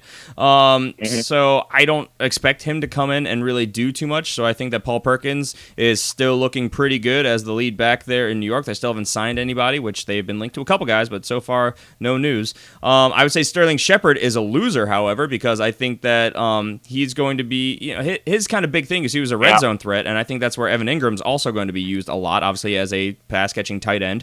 That's where they tend to feature them. So a guy who's already going to be contesting for just snaps and playtime with Odell Beckham and Brandon Marshall, though they run 3 wide, I think more than almost any team in the league, if not the most. I'd have to go back and check that stat. So he's just going to be competing for targets more than anything, so I would call him a loser. He's moved down quite a bit from last year as the number 2 receiver to now the number 3, 3A, 3B on that progression. So we'll see how that shakes out. Yeah. So Sterling Shepard, I would say, is the one main loser here.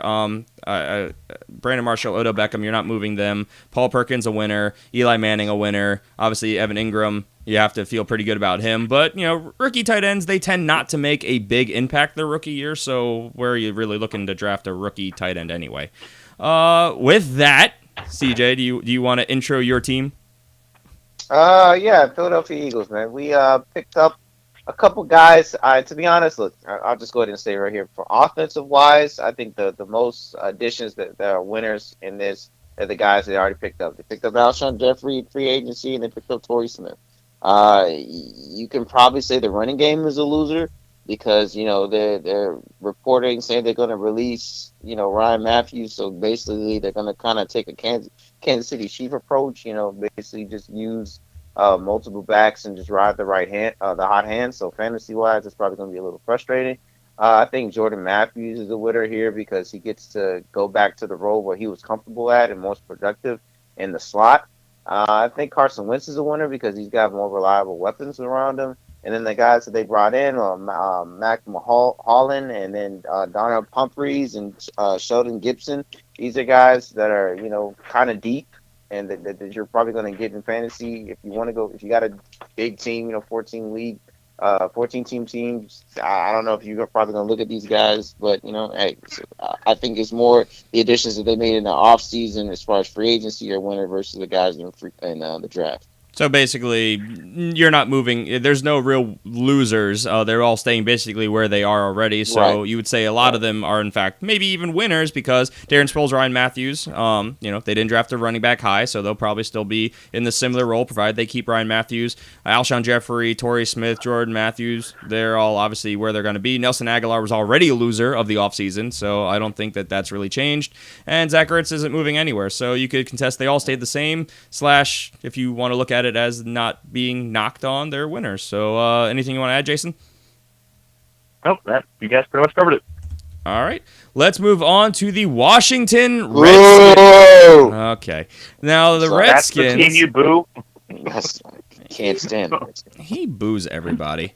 Now, the Redskins, obviously, they lost a lot of pieces. So that's something you thought that they might address a little bit more in the draft, especially the backup quarterback, knowing that they're most likely going to be losing their starter, Kirk Cousins, after this season is over. But instead, they didn't.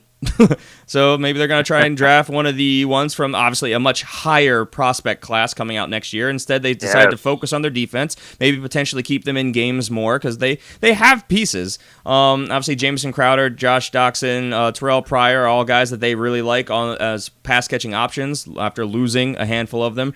Robert Kelly, I would say, is a winner here because they... Big loser. Nope, loser. I would say Robert Kelly is a loser. Samaje Perine that they took, he, I think, is going to challenge for that position and could very well win it. See, I'm going to agree and disagree at the exact same time, only because I think that you're right. But as of right now, 4th round is not a high capital, so they're not going to feel pressured to start him. So if Robert Kelly can hold the starting job, then I think that that could be a winner for him. As of right now, it could go either way. It depends on your perspective. I agree that Right. it could happen that way. But as of right now, it's debatable. So Kirk Cousins, obviously, he's still the quarterback there. They elected not to draft one. And obviously, they did not address tight end either. So, but obviously, they have Jordan Reed. So, it's hard to really Jeremy upgrade Sprinkle they there. took in the 5th round. Oh, they did. I looked right past him. Jeremy Sprinkle. Oh, I forgot all about him. Well, again, he's not going to contest. He's going to be the number 2 tight end. He's going to fill in when Jordan Reed goes down. So, I don't think that Jordan Reed could really be a loser. But, I don't know. What do you guys think? I think that Terrell Pryor is a winner. They didn't really draft any other wide receivers. I mean, I don't really like this team, but to be honest, he's a good talent. I think him and Kirk Cousins can have a good year this year with them too. I think that their kicker's a winner because they're not going to have a lot of time to score points, so he's going to get opportunities to get some good points for them. And I think that the fans of Washington, they're losers because they have to see this team go out there perform each and every week. Well, I mean, they got a heck of a defensive end in the 1st round and a pretty good outside linebacker and corner in the 2nd and the 3rd. So, I mean, look, they like the offensive pieces that they have, so I'm calling them all winners because they didn't really, draft high prospects to challenge for the starting role, except for maybe Samaje Perine in the 4th, as we talked about. So, and, if they buff the defense, maybe they think they're going to keep that offense. Maybe it might be a little dysfunctional, but in more of a scoring position, so maybe you could say they're even more so winners. It's kind of really hard to say one way or the other. So, anything else you guys want to add before we move on? Let's move on. Let's get away from this garbage city. Wow. So the statements of CJ the Hitman Hickman do not reflect those of the entire show here at the Fantasy Football Fanatics. So with that, let's move on Thanks for the disclaimer. Right? We're halfway done, guys. Let's move on to the Houston Texans. Now the Texans, they had a draft, and I would say as a whole, it was a good one. Besides the fact that they gave up quite a bit to move up to number 12 to get Deshaun Watson, which I think will probably be their starter. Oof.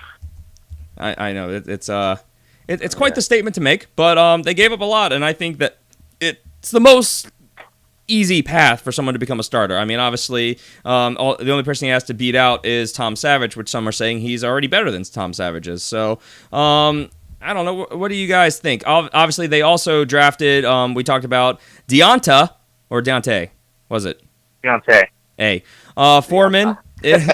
So, Yes. I'm trying to get it right. In the third round, which we talked about, some people have linked that to be a big negative for Lamar Miller because he's probably going to be used a little bit more in the red zone, but I think he's mostly going to be used to spell Lamar Miller. So I don't really see that as a big loss. I think that keeping Lamar Miller healthy and on the field and fresh is going to be more beneficial than running him into the ground, but that's just me. So what are you guys' thoughts on winners and losers in Houston for fantasy? I think the wide receiver core is the winner because they got it. I mean, I know Jason and I kind of agree on, Deshaun. We don't want to start him early, but regardless, just like you said, Griffin, he is definitely better than Tom Savage. He's more athletic and definitely a better prospect and overall quarterback than he is. And I think that's going to improve the wide receivers because the wide receivers are very talented. They're young. They have great potential. They just needed a quarterback to be able to give them the ball, give them opportunity. I think that Lamar Miller is a winner too because he has a mobile quarterback can be able to run, and they can probably use some play action stuff and confuse defenses, and you can be able to get more opportunities in the running game and be successful. So that's kind of what I think. I think that the tight ends, they stayed the same, so I guess you could say they're winners too as far as CJ Florowitz. I don't know how high you were drafting them to begin with though, so we'll see. I don't know. Jason, your thoughts? Tom Savage is obviously a loser here. Yes. They drafted his replacement, so he sees that. I'd say Deshaun Watson is a loser because they're going to force him to start early, and it's going to cost him something. And I'm very concerned that he could end up imploding and having a really bad year. I think the offensive line is a loser because they just drafted someone who's different from everyone they've had. He's more of a mobile quarterback that's going to want to run a bit more. Yes. So they're going to have to figure out how to protect this poor guy, and that is going to cause a lot of just upheaval for that offensive line.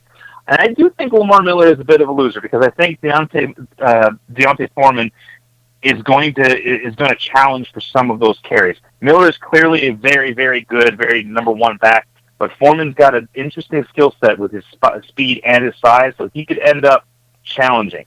Again, like you said, it could just be that he spells Miller, and that could help Miller in the long run, but at first I think this is a little scary for him.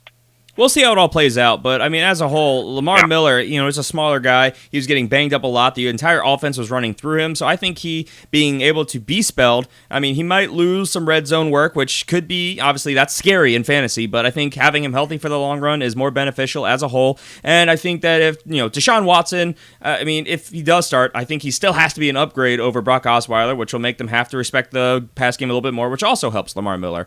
Though I do think they also need offensive line help a bit, and in the fourth, they did draft Julian Davenport, but I think much like a lot of the profiles on him suggest, he's more of a developmental player. He's going to take a year or two to really get going. I think he could be a beast, though, when he does. So I don't know how much that helps right now. So you go either way. The wide receivers, they're not moving in your projections. I don't think the tight ends are moving in your projections. Lamar Miller, I would keep him right where he was. And I'd say the biggest loser here is Tom Savage because he had a chance to be fantasy relevant potentially. And we'll see how it all shakes out. Let's move on to the Indianapolis Colts. Now the Colts, they went pretty defensive heavy, which is good because it's something that they've needed to do for years. They have one of the best defensive-minded coaches in the league as their head coach, and they never give him weapons. And so they went out and they did that. Their first 3 picks, they went safety, corner, defensive end. Really, really good prospects, I think, all 3 of them. Then they got an offensive tackle, so that should help keep, with Zach Banner, help keep Andrew Luck a little bit more upright. He's, of course, the most hit quarterback over the last couple years, so they need that. And then in the fourth, they drafted a running back in Marlon Mack. So that investment, I think, kind of makes Frank Gore a little bit more of a winner because they were also another team linked to going running back high to not just draft the heir, but possibly the replacement. I think this is more of a potential heir type move. And that was it on the offensive side. More defensive picks after that. So, guys, who do you think the winners and losers are in Indianapolis? I definitely think that Frank Gore... you want me to talk or what? I think Frank Gore, as you said, I think Frank Gore's a winner here because, number one, they drafted a bunch of defense. That's excellent. That means that Frank Gore is going to get an opportunity to be fresher and stay off the field a little bit more, and he's got fresher legs. Plus, they got him a nice backup. Marlon Mack is a pretty good running back. I think he's going to do well in his first year. So I would definitely say the biggest winner for me is Frank Gore. He's going to get an opportunity to be fresher, and that's kind of scary for anyone in that division. Yep. Fresher and in less of shootouts. Obviously not the most known pass catcher, so more in use more consistently. Go ahead, CJ. I would say the receiving core is still a winner. They say the same. They get another year with Andrew Luck, build chemistry. I'm not a big fan of this offensive line. I feel like they could have addressed it a little better. And I know they had a good defense, but they still need to protect Andrew Luck. And that's basically that's basically how I see it. I would say a big winner here also is Jack Doyle. They didn't draft a tight end to come in, and Doyle. Yeah, so Doyle rules. Yeah, he could be sneaky good. I mean, Andrew Luck throws a lot in the red zone to his tight end, so it could be a nice pickup. The guy that we thought Dwayne Allen was going to be last year obviously did not play out that way. And yeah, I agree. The wide receivers, they're winners. They didn't draft anyone high to come in and compete for that number 2 position. So I think that obviously T.Y. Hilton, you're not moving. Philip Dorsett, I don't think you were necessarily moving, and a definite step up and a plus for Kamar Aiken coming in from Baltimore, a great possession receiver, and Dante Moncrief, a guy who obviously we're all very high on as well. Philip Dorsett, I mean, I said you weren't moving, but you obviously probably weren't drafting him either. He might drop down to 4th. So, yeah, any other thoughts that you guys want to talk about with the Colts before we move on? Winners, losers? Let's move on. Let's move on to the Jacksonville Jaguars. Now, obviously, big losers in Chris Ivory and TJ Yeldon, because they, with the 4th overall pick, drafted Leonard Fournette. So you're going to be moving those guys down your draft board for sure. What are your guys' thoughts here? I say that the winners are the wide receivers because they did go get Leonard Fournette, man. So that's going to, make them respect the running game. That's going to open up the passing offense. Blake Bortles is another winner because they went to go get Leonard Fournette and help him out with there. And I think the tight end position is a loser. They didn't really, go get anybody to be able to fill that in. I guess they believe in Mercedes Lewis. I don't know where he's been the last couple of years, but behind Julius Thomas. Yeah, I guess whatever. But so those are my winners and losers on this team. This is a tough one because, like we said, it's great that they went out and they got themselves an amazing running back, and that obviously makes the other running back losers. But offensive line wasn't really addressed, and that kind of scares me a little bit with this team. They need an offensive line. I mean, they got I'm sorry, I stand corrected. They got Cam Robinson, okay, as a tackle. Excellent move. That's going to help a little bit, but they needed more on that line, to help them, especially if they're going to be a run-heavy team, which is what they're talking about wanting to be. D.D. Westbrook, wide receiver out of Oklahoma, decent wide receiver, but I don't think he's going to have much of an impact this year, especially with all the weapons this team already has. So the only thing I could say is maybe Blake Bortles is a winner because he's going to be able to have a bit more of a running game with that bruising back, able to come through the line and a new tackle. I think they need some more help on offensive line before I can definitely say, yeah, Blake Bortles is a winner. Yeah, I would definitely say that Blake Bortles is a winner, though, just because, again, they did get him an offensive lineman, which helps. Not to mention, don't forget that they traded for an offensive lineman from Miami, whose name is escaping me right now. So if they could just figure out that contract dispute, they could have Albert.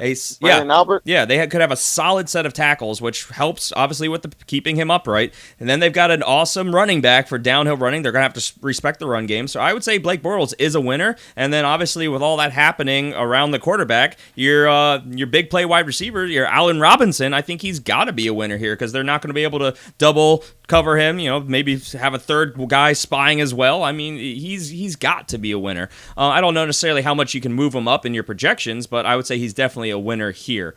So any other thoughts before we move on? Move on. D.D. Westbrook, yes, too. Let's move on to the Tennessee Titans. Now, the Titans... Winners everywhere. They had a very good draft, shocking a lot of people, except for Jason. He'll claim he called this. But obviously in the first, they drafted Corey Davis, who we all think, obviously, once healthy, he was the best wide receiver in this draft, and he will come in and be that number one guy there right away. So we'll start with the wide receivers. What are your guys' thoughts on Tennessee? Oh, man. I definitely say the wide receiver. Yeah, your wide receivers are probably a little bit of losers because they're gonna lose some of that production, and they also went and got another wide receiver later in Colin Taylor. I definitely would say that Mariota is a winner. He's got himself a very nice weapon to use. So those are my two. That's my winner and loser. Mariota and the wide receivers are losers. Definitely a guy who's being projected as a top 10 quarterback as it is, now getting a dominant wide receiver. Him and Rashard Matthews probably the one of the two. Maybe loser here would be Tajay Sharp, but we'll see how it all shakes out. Delaney Walker also, I would say, a winner because they did not they didn't draft a tight end high. I forget how to say his name. Round. Jonnu Smith in the third, maybe, but I think he's more of an heir down the line. I don't think he's going to come in and challenge this year. I don't know. What are your thoughts, CJ? I think that this receiving core, I think Rashard Matthews is a winner here because I agree. He got Corby Davis there to relieve some pressure off of him. He was hot. He had a nice hot start last year, man, just recording touchdown after touchdown week after week. I think that this running game is still a winner because they didn't really bring anybody else in there. You still got two dynamic backs you can be able to use, and one in Derrick Henry that we like. I think Mariota is definitely a winner. He's getting these weapons around him. And then Delaney Walker, I think he stays the way he is. And like you said, they didn't bring anybody else in there, so I think he's still good. Now, I will say that Rashard Matthews is going to have to... I think he's a winner here because he's not going to be drawing all the crazy coverage. But I think as a whole, he's going to have to show me that he can be as productive for fantasy when he's not being the target monster of that offense. He's got to show that he can be efficient. But, I mean, if things work out, he continues to be a very good player like he showed in a lot of flashes and relatively consistently last year. I think, yeah, definite winner. Derrick Henry and DeMarco Murray, big winners as well. Weren't expecting them to bring in anybody, but DeMarco getting yet another year older, maybe bringing in another guy. They want to do the exotic Smash Mouth, and they were saying, did you guys hear the report saying that they thought they got the Smash Mouth down last year, but they wanted to bring in more of a pass catching back for the exotic part of the Smash Mouth? So exotics. Yeah. Oh my god. I at one point I'd heard that the Titans were trying to be linked to Christian McCaffrey as well, which I thought would be ludicrous, especially with the 5th pick. Right. So they didn't, which is good. Again, I think that they surprised everybody by drafting Corey Davis in the first. They were being linked to defense first, and then with their second first-round pick going offense, they flip-flopped that instead. But again, they drafted the best wide receiver in the league, so Mariota, big winner. Rashard Matthews going to have less coverage his way. He could be a winner as well. The running backs, they stay right where they were. Delaney Walker, he's a winner because they were also a team that was being linked to drafting a David Njoku or an Evan Ingram, or if he was available at 18, I think was their second pick, OJ Howard, which almost made it to them. So yeah, almost. I would say as a whole, for fantasy wise, a lot of winners on the Titans. Let's move on. We are going from the AFC South to the NFC South, and we're going to start with the Atlanta Falcons. Now, Atlanta, they had a lot of needs on the defensive side, so that's really where they focused their entire draft. They did go running back in the 5th with Brian Hill and tight end Eric, I forget how to say his name, Saubert. Yeah. I don't think he's going to be really anything. He's being linked as being a very raw prospect. And they drafted a tight end relatively high last year, whose name is escaping me right this second. It'll come to me. But they got an offensive lineman in the 4th. Sean Harlow. So I don't know. What are you guys' thoughts? Winners and losers. I think everybody stays the same. I mean, once again, this is another place that they didn't really bring anybody in to ruffle any feathers. So everybody that you had ranked where you wanted them and thought what they're going to be, I think they stay the same. Yeah, they needed a lot of defensive help, and they went out and got some really nice pieces, I think, for their defense. But overall, offensively, this was a car you don't touch. You don't mess with it. It works well. It works fine. Don't touch it. Leave it alone. So, and that's what they did. So I think that everybody on the offensive side stays winners. Austin Hooper. That was the name I couldn't remember. Boom. Told you I'd remember it. Yeah, Austin. Yeah, I don't think that you're moving him. Wide receivers, I don't think you were touching anyway, unless they drafted someone high. Maybe they bring in a really elite second option, but obviously they really liked what they had with Mohamed Sanu and Taylor Gabriel. I mean, like you said, you don't touch this. This was the best offense in the league last year. They did lose their offensive coordinator, which is kind of scary, but even a running back, you weren't expecting them to do anything. Devontae Freeman, Tevin Coleman were very good. Obviously, Matt Ryan was elite last year, so not expecting any of these changes to really, happen. They needed defensive help. They addressed the defense in the draft. So everyone stays exactly where they were going up to the draft. So with that, let's move on to another team in the division, the Carolina Panthers. Now, Carolina needed help all over the place, and this is obviously just a year and a change removed from a Super Bowl appearance. And they addressed the offense very early, and I would say that they got some good pieces. Christian McCaffrey, they got with the number 8 overall pick, which surprised a lot of people because they've been known as having a very vanilla offense, and he's a very exotic type player. So good pickup there. Curtis Samuel, they needed a replacement for Ted Ginn as that speedy outside receiver. So I think that obviously you have to say with those two additions, big winner, Cam Newton. What are you guys' thoughts on the winners and losers in Carolina? Yeah, I agree. I think that Cam Newton is a winner. He's got some very nice pieces for the offense, really speedy pieces for the offense. Curtis Samuel, excellent pickup. And McCaffrey, like I said, it's great because it gives them a different dimension they haven't had before. Again, I think it's going to take a while for them to kind of figure out how to use him because they've been so vanilla that I don't think they know how to use a piece like the Christian McCaffrey properly. So it may take a little while, but I think a loser here is probably Stewart because you draft a running back. Yeah, you draft a running back that high, you're going to use him. You know what I mean? So and I don't think wide receivers are losers in this situation because they needed a piece anyway. When they lost Ted Ginn Jr. and Samuel takes that position. So I would say that everybody kind of stays the same in the wide receiver core. Yeah.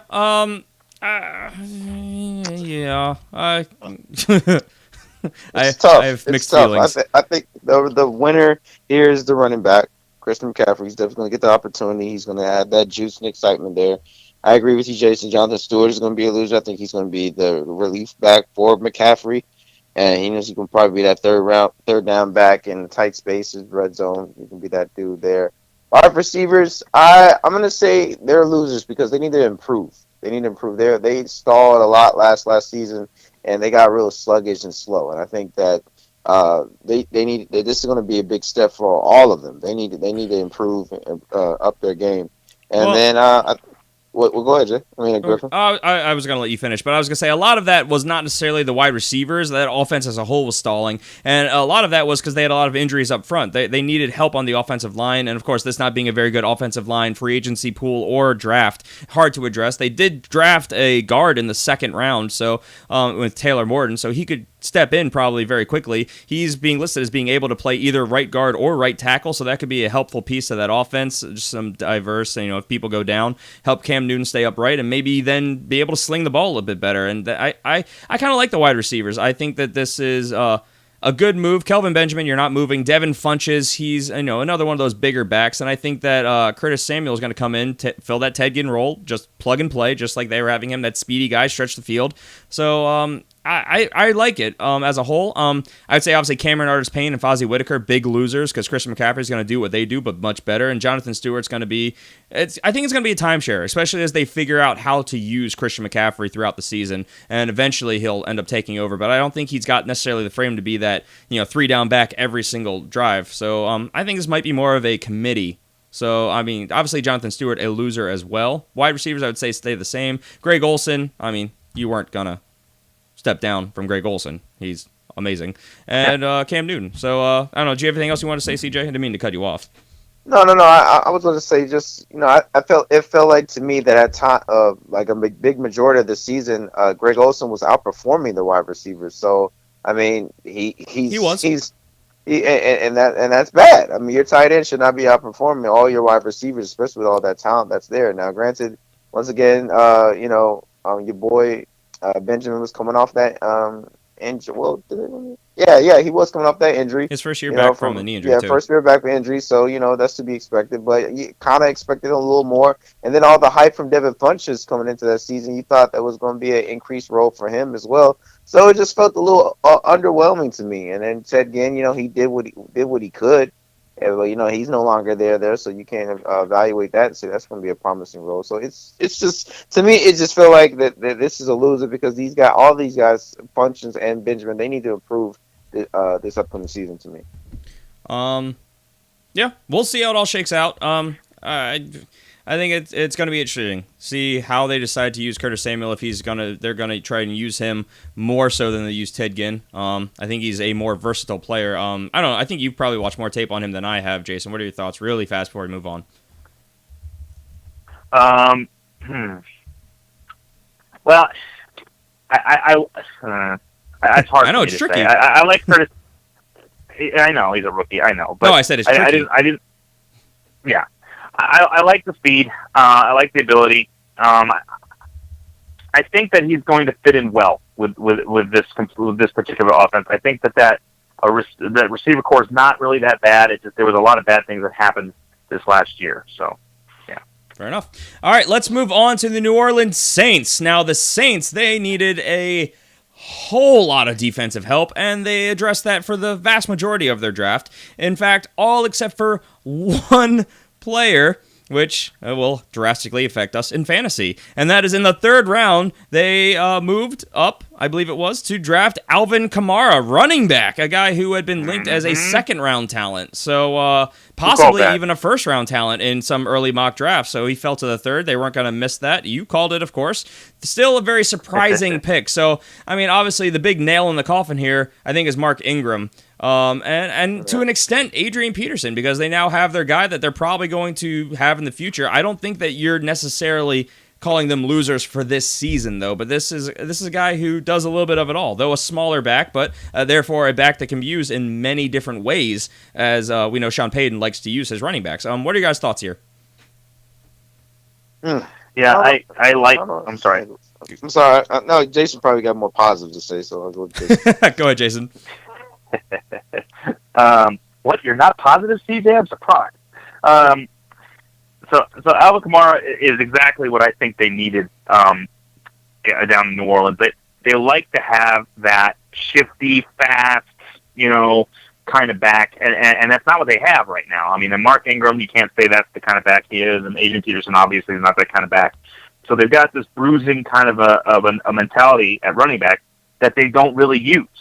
They're not a hard-nosed, run the ball down the field football team. They're shifty. They want to throw the ball. They want to go 5,000 yards through the air. And this guy, Alvin Kamara, one of the things he does better than most of the other running backs, that were available around where they picked him up, is he catches the ball out of the backfield really well. And he's very fast, and he gets into space, and he knows what to do. So I think this was a good pickup. This could do wonderful things for Drew Brees. That would make him a winner in this particular case, gives him a shiny new toy to play with. And down the line, like you said, I think this definitely means that Adrian Peterson and Mark Ingram's days are numbered, because that's the kind of back they're just going to want to use all the time. And like we talked about on, was that Friday show or was that last Tuesday? They both, if you look at their contracts, they're basically 1-year deals. 1 year for Adrian Peterson and only 1 year really remaining for Mark Ingram. They have outs on both of their contracts after this season. So they could really go through this year with them, develop Alvin Kamara, I don't know why I blanked on his name, this year, and then plug him in as their lead back going into next year. So, and save a lot of money on the cap. So we'll see how it all plays out. Obviously, another move that they did make on the offensive side was in their second pick in the first round. Surprising to a lot of people, they drafted Ryan Ramczyk. So good for Drew Brees, keeping him upright. Helps the passing game, so that's going to help Willie Snead, Ted Ginn get deep. Michael Thomas, I mean, we know he's going to become a real target monster if things continue to trend as they did last year. And a big winner for me, I know people aren't going to want to hear it, Kobe Fleener. We all thought that this was another team that might look at the tight end position, and they did not address it. So Kobe Fleener going into the season as the number one tight end yet again maybe takes that step. We'll see. It's a big leap of faith after last year, that's for sure. Any other thoughts you guys want to say about the Saints before we move on? I say that their wide receivers are winners because they didn't really bring anybody in there to ruffle any feathers. I like what they did with the offense, getting that guard in there, protecting Drew Brees, and he's up in age, and he's a sort of smaller guy, so he needs that protection. Any quarterback needs that protection, especially Drew Brees. And then this running game, I don't know. I'm not a big fan of this, Adrian Peterson move going there, but I guess it's okay from what they're trying to do for the future, I guess. I mean, yeah, for fantasy, it's kind of a I almost said a bad word. It's a cluster fire. We'll say that. Whoa! Yeah. Well, now. It's Whoa, now. Edit that. I know, right? It's it's just a crap situation for fantasy at the running back position. Again, I think that Mark Ingram's going to be there between the 20s guy. I think that Adrian Peterson's going to be Tim Hightower from last year and have more of a red zone role as well. And I think that Alvin Kamara is going to be sprinkled in and used when they want to be a little bit more exotic and creative. So it's going to be really hard to predict week to week. I don't think there's going to be a lot of consistency there, so it's just going to be tough. So with that being said, let's move on to Tampa Bay. The Tampa Bay Buccaneers, they continue their commitment to adding weapons to their offense and trying to replicate the Atlanta Falcons, their division rivals. And they went out and with amazing value. Oh, that's right. The Titans, they passed on O.J. Howard because they picked him with the 19th pick. That's right. I was going to say, I didn't remember if that sounded right or not. I knew they were linked to them. I'm surprised they didn't get him. Regardless, we're talking about the Buccaneers. They drafted O.J. Howard in the first round. So, Let's start right there. Winners and losers. Yeah. I'll let you guys. I'll play some sad music. Hold on. Love it. Beautiful. Love this draft. There's winners everywhere. Winner O.J. Howard, winner for Jameis Winston, bringing another back in there. Winners for Mike Evans and Deshaun Jackson, bringing another athletic weapon in there to help out. Chris Godwin winner because he's going to be able to be a great slot receiver for them in the offense. You missed the point of what I was doing. I was going to play sad music for Cameron I think Brate. I got the point of what you're doing. Cameron Brate, unfortunately, a big loser here because he was becoming bigger and bigger part of that offense. However, O.J. Howard steps in and he's going to take some of those targets away. So unfortunately, that kind of waters down Cameron Brate going forward, I think. I would say absolutely. We've seen two tight end sets work in the league and all over the place, but we all thought Cameron Brate was going to be that breakout tight end, maybe a sleeper for the more fantasy thinking forward guys that have been paying a little bit more attention. I think he might still have value, but O.J. Howard is definitely going to be that guy there for the present and definitely in the future. So I think a step down for Cameron Brate, obviously. I'm going to cancel the sad music now and move on. Mike Evans, Vincent Jackson, obviously they're not being touched. You weren't going to move them down at all. So not necessarily anything to worry about there. Chris Godwin, though, he will be coming in to compete. What am I saying? Vincent Jackson. I was looking at Deshaun Jackson is who I meant, not Vincent Jackson.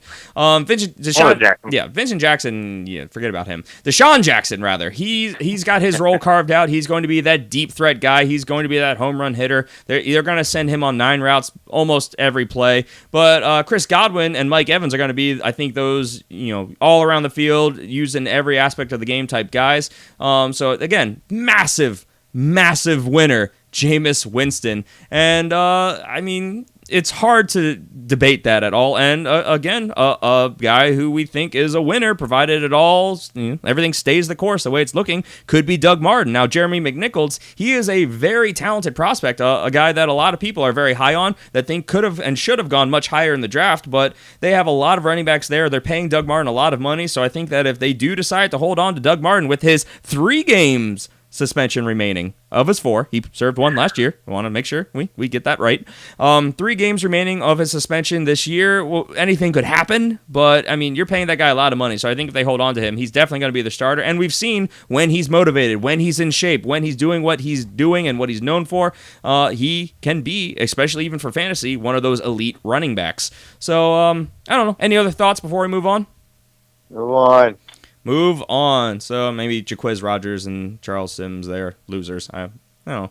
All right, with that, we're done with 3 of the 4 divisions. We're moving to the West, and we're going to start with the AFC West. We'll start with the Denver Broncos.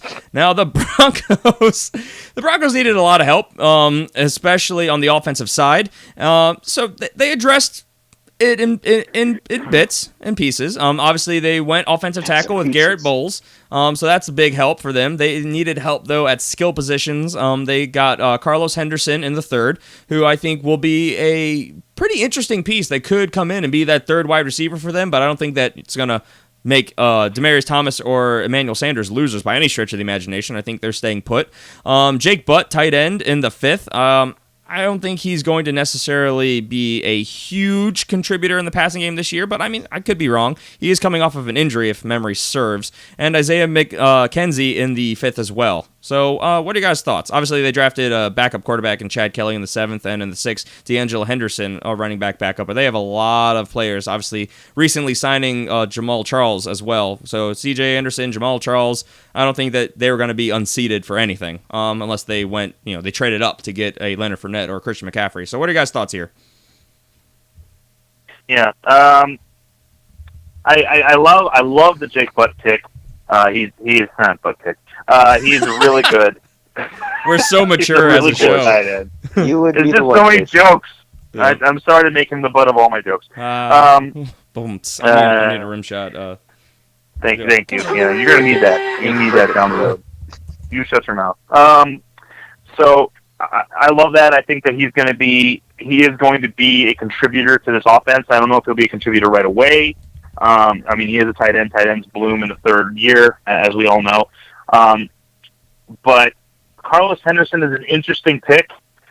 I'm not sure how dramatically he's going to affect things for this offense, especially given the fact that they still have some question marks at quarterback. We don't know how Simeon's going to be this year, or if Lynch is going to finally take a step forward and start. So I don't know. I think there's more question marks than winners or losers in this particular case. TJ? I got to agree. I really don't have anything to add to this offense because I don't really like this offense.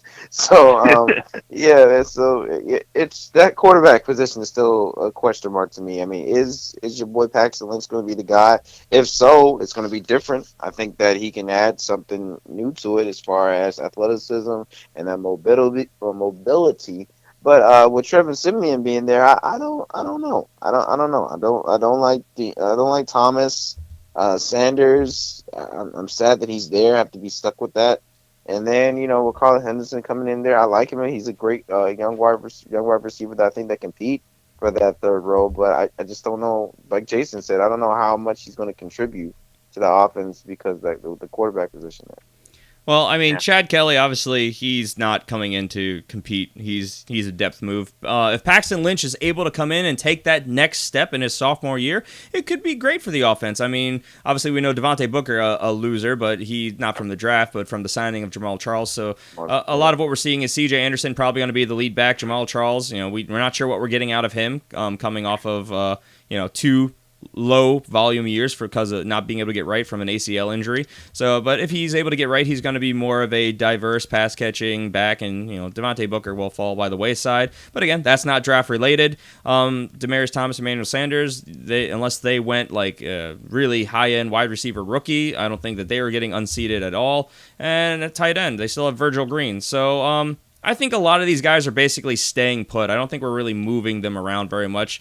Carlos Henderson, I think, will just help the offense. Maybe that helps Demaryius Thomas and Emmanuel Sanders having another real threat out there potentially. I don't know. This could go a lot of ways. I don't know, Jason. You might have mentioned this already. I was bringing up some stats. Do you think Jake Butt contributes in this first year? Yeah, I think he contributes a bit in the first year, just because they don't have much else. At tight end, and he's good. He's very good. He's got a good feel. He's excellent catcher. He can actually block, so he's pretty well-rounded tight end. So I think he contributes, but I don't think he'll contribute a lot in the first year. I think that we'll be waiting to see more out of him later. So maybe waiver wire guy, maybe. Yeah. Well, I think that the first-round pick of Garrett Bowles, offensive tackle, I think that's going to definitely help the offense as a whole. But I don't think necessarily we can say anyone's moving up our draft boards based on this draft. So no. With that, let's move on to the Kansas City Chiefs. Now, obviously, they made a big move trading up to draft I'll let you just weigh in on that in a second. Drafting Patrick Mahomes the second. So they're backup quarterback now, and I think that this makes Alex Smith a loser down the line because they have now basically said that his time there is limited. I don't think he's starting this year, though. What are your guys' thoughts?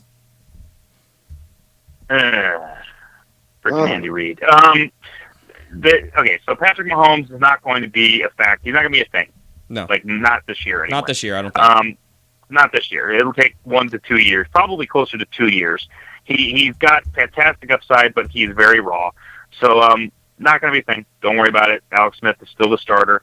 As far as everything else, Kareem Hunt might be a thing. He's a very good running back. I think he could very well challenge for that starting spot. And if nothing else, he could definitely take some snaps for sure. So I think he's going to contribute a bit to this offense. Yep. Yeah, I like Kareem Hunt pick. Patrick Mahomes, I would like that down the road. But I agree with Jason that I think that he's not going to really contribute this year. I think your winners is the wide receivers. I mean, they really didn't bring anybody in there to challenge them. Tyreek Hill is still a winner. I mean, he's projected to be have a big year this year. And then Alex Smith, for the time being, 1 to 2 years, I would say loser. I would say that he's adequate for right now. That's fair. Yeah. Well, I mean, obviously, you're not moving the tight ends around. Travis Kelce, one of the best tight ends in the league for fantasy, so he's staying put. Wide receiver, like you said, they didn't really bring anyone in, so I would say that their winners, Jeremy Maclin, Tyreek Hill, you're not moving them down your boards at all, so they're staying pretty much put, making them also, in a sense, a winner. Running back, definitely a very interesting spot because they lost Jamal Charles, and they didn't bring in anybody in the offseason. They did draft, as we mentioned, Kareem Hunt, and I think Kareem Hunt is going to come in and basically take Charkandrick West's role as kind of the change of pace, pass catching back. I think it's going to be Hunt and Ware, and I could see Kareem Hunt taking over as that lead back as the season goes on as he adjusts to the pro level. I actually really like him for this offense, and obviously Alex Smith, you're not changing anything this year. I don't see any real risk of Patrick Mahomes the second coming in and taking over unless Alex Smith goes down with injury. So I think that's a move for the future as well. So I would say the biggest everyone's staying basically where they were, except for I would say Charkandrick West is a loser. He's moving down your draft boards because a lot of people are saying that if you're drafting one, you got to draft the other relatively quickly. So I would say that's not necessarily the case anymore. Let's move on to the Los Angeles Chargers. Now, the Los Angeles Chargers. Oh, man. I'm still not wild about this pick, but I mean, hey, I'm going to say that there's a lot of losers here because of their first-round pick, Mike Williams. Great for the team. I'm thinking this is probably pretty bad for fantasy. Arguably the top wide receiver in the class. Definitely, people would argue the best red zone threat wide receiver in the class. So what are you guys' thoughts on the Chargers as a whole? Winners and losers. Fantasy. I think winner is Phillip Rivers. I would say loser is probably Keenan Allen. And then probably another winner is the running game for the Chargers. I would say probably your tight ends are going to be a little bit of losers here because I think Mike Williams, given the size of this guy and his expertise, I think he's going to end up scalping some of those red zone strikes. I definitely think that Phillip Rivers is a winner here.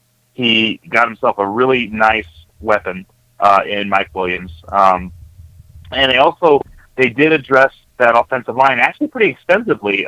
3 different offensive linemen they picked up, one in the second, one in the third, and a tackle in the 6th. And they picked up arguably the best guard, interior guy, in the draft in Forrest Lamp at number 38. So I would definitely say that Phillip Rivers is my big winner here.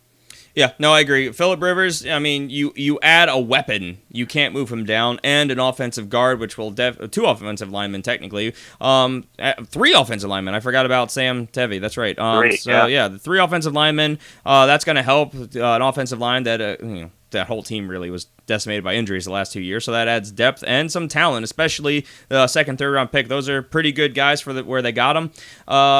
Phillip Rivers, massive winner here. You just adding more weapons. You're adding offensive line help to keep him healthy and upright. I love that. Obviously, Melvin Gordon, a big winner here because there was a lot of talk that they might draft a running back high to be that new Danny Woodhead type role and be that change of pace back, that pass catching back. But, I mean, look, now Melvin Gordon continues to be a volume monster. Incredibly inefficient last year per touch, but very good fantasy option based on volume, and it looks like it's going to be the same situation yet again this year. Losers, I would say Keenan Allen is safe because I think he's still the number 1 guy, but I think Tyrell Williams takes a big step down with the addition of Mike Williams because they're a lot of the same type guy, and Yeah, I look. There's only so many passes going out, so I think Tyrell Williams takes a step down. I think Dontrell Inman takes a step down. Travis Benjamin, maybe he's more of that guy they're going to be using on the outside as a burner. And like you said, big losers: Hunter Henry and Antonio Gates, because Williams again, a big red zone pass catching weapon, and that's where those two thrived as pass catching red zone threats. So a lot of fantasy players I'm moving down in. I almost said San Diego. With the Los Angeles Chargers. I'm just going to call them the Chargers, I guess. Keenan Allen is safe. Melvin Gordon is safe. Phillip Rivers is safe. That's about it. Anything else before we move on? Nope. Keep going. Let's move on to the Oakland Raiders. Now, the Oakland Raiders, they were pretty focused on one thing, and that was the defensive side of the ball. So I don't think we need to spend a lot of time on the Raiders. Their first offensive pick wasn't until a lineman in the 4th, David Sharp, and then they got an offensive lineman again, Jalen Ware in the 7th, and then Elijah Hood, a depth running back move in the 7th as well. So I would say everybody is a winner in the sense that it didn't bring anyone into challenge. I don't think anyone is moving down any boards. Anybody have anything different? Nope, they pretty much stay the same. Everyone is staying where you had them pre the draft. So let's move on. Our final division, we're almost done. The NFC West. We'll start with Jason's Arizona Cardinals. Take it away, Jason. Yeah. Keep it brief. Alrighty, so got some pretty good depth at offensive line when we went and got Will Holden and Dorian Johnson. Johnson was a second-round talent that fell, so that was really nice. That's going to help out with depth, especially given that our poor offensive line last year was just riddled with injury. We lost 3 starters off that offensive line. That sucked. And then as far as weapons, Chad Williams, a very interesting pickup in the 3rd round. Notoriously a great round for Arizona. This guy is a taller guy as opposed to what we normally get. He's over 6'1", and he is 4'3", 4'3" burner. So really nice addition. He's got big hands, good instincts. I think he's going to be a nice addition, and you probably won't see a whole lot of him this year, but down the future he could be very, very good. And then T.J. Logan, a running back that we got later in the draft, he is also a burner, kind of short, but he's extremely fast. And this guy's going to be more of a kickoff return guy. So if you need some points there. He's also probably going to be sort of a backup to David Johnson, who's obviously going to get the lion's share of the handoffs. But T.J. Logan will be nice to have in the backfield. He's a little bit bigger than Andre Ellington, a little bit thicker, so he'll be able to take a little bit more punishment. So we may see more of that. So overall, I think that Carson Palmer's a winner. They gave him some help on the offensive line and gave him a few new little weapons to use. I think that the wide receiving core are going to be winners as well, because you're going to be able to kind of move this guy in there and give them a break, especially given the fact that they had a lot of problems last year with drop balls and stuff like that. This year, they're going to be healthier, and this guy gives them more of a chance to spell. So basically what Jason's trying to say there is, realistically, nobody's moving from your projections going into the draft. So maybe really Palmer. Maybe Palmer, he could possibly take a step forward, given that offensive line help. True. Because that was the main problem last year with Palmer. All right, fair enough. Again, a 4th and a 5th round lineman taken. So, all right, let's move on to the Los Angeles Rams this time. Now, the Rams, they didn't have a first-round pick, so but they did look a lot on the offensive side, trying to help out Jared Goff, trying to get that offense going. So Gerald Everett, tight end in the first, with their first pick in the 2nd round. They got Cooper Kupp, wide receiver, in the 3rd. They also got Josh Reynolds, wide receiver, in the 4th. So what do you guys think the impact here is in Los Angeles with the Rams? I think it's a team, once again, you're probably not looking at a lot of guys there. I mean, you probably got some people that you probably want to get later. I think, only person you're fantasy relevant in this offense is Todd Gurley and maybe Robert Wood. Outside of that, I'm not really looking at anybody else in this offense. Yeah, I like the fact that they added some weapons for Goff. It's going to give him the opportunity to take a step forward. They need help on the offensive line, and they didn't even attempt to look at the offensive line. So I was kind of shocked to see that. So I still, as CJ said, I'd still steer clear of pretty much anybody on this team that's on the offense, because these guys are rookies, first off, and secondly, the guys that are good, they don't have a very good quarterback at the moment unless he takes a step forward. Big step. Yep. Now, yeah, so I would say quarterback, you probably weren't drafting Jared Goff anyway, so I wouldn't really consult him very much. Without the offensive line help, I think Todd Gurley's kind of a loser because they didn't bring in anyone to challenge him, but I don't think that they were going to be able to, really focus on that anyway. They needed help so many other places. But they brought in a lot of pass-catching options. Maybe some of these guys catch fire with Tavon Austin, and, they have to respect the passing game a little bit more, which will definitely help open up lanes for Todd Gurley. But as a whole, he was, He was hit most consistently out of any other running back last year in the backfield. He had the most tackles for loss. I think his average yards per hit was like 1.5. Or maybe it was less than that. I don't know. I have to look up the stat. It's been a while since I looked at it, but he needed offensive line help in a desperate way, and they did nothing to help him. They drafted a fullback, Sam Rogers, in the 6th, so maybe they're going to try and use him as a lead blocker and really help Todd Gurley get to that next level. We'll have to see how that shakes out, but I mean, I'm not moving Todd Gurley down, but I am disappointed that they did nothing to help him going because he is their best offensive weapon, and they did nothing to assist him. Tavon Austin, I'm not moving because, again, they didn't draft a wide receiver until the 3rd. It's guys like, basically, you're talking about Robert Woods, Mike Thomas, players that you basically aren't drafting anyway are going to be competing for snaps against, and same with tight ends. They don't really have anyone that you'd be drafting anyway. So a team that's really low on fantasy value to begin with. So let's go ahead and move on to the San Francisco 49ers. Now, the 49ers, kind of like the Rams, they needed a lot of help in a lot of different ways, especially on the offensive side of really everywhere. But, we're here talking fantasy, so I'm not moving anybody because, they took a lot of defensive players in this draft. I don't know. What are you guys' thoughts really fast? I think we can blow past the 49ers pretty quickly. Offensively is garbage. It's garbage. Yeah, they don't have a quarterback. They don't have a lot. I mean, the one thing they have right now is a defense. That defense looks much better than it did before the draft. Yes. So that's good. But offensively, I mean, they just don't have much other than Carlos Hyde, and they didn't really do anything to help him. I mean, there was no offensive line help that they brought in, none of that kind of stuff. So they brought in Joe Williams in the 4th round.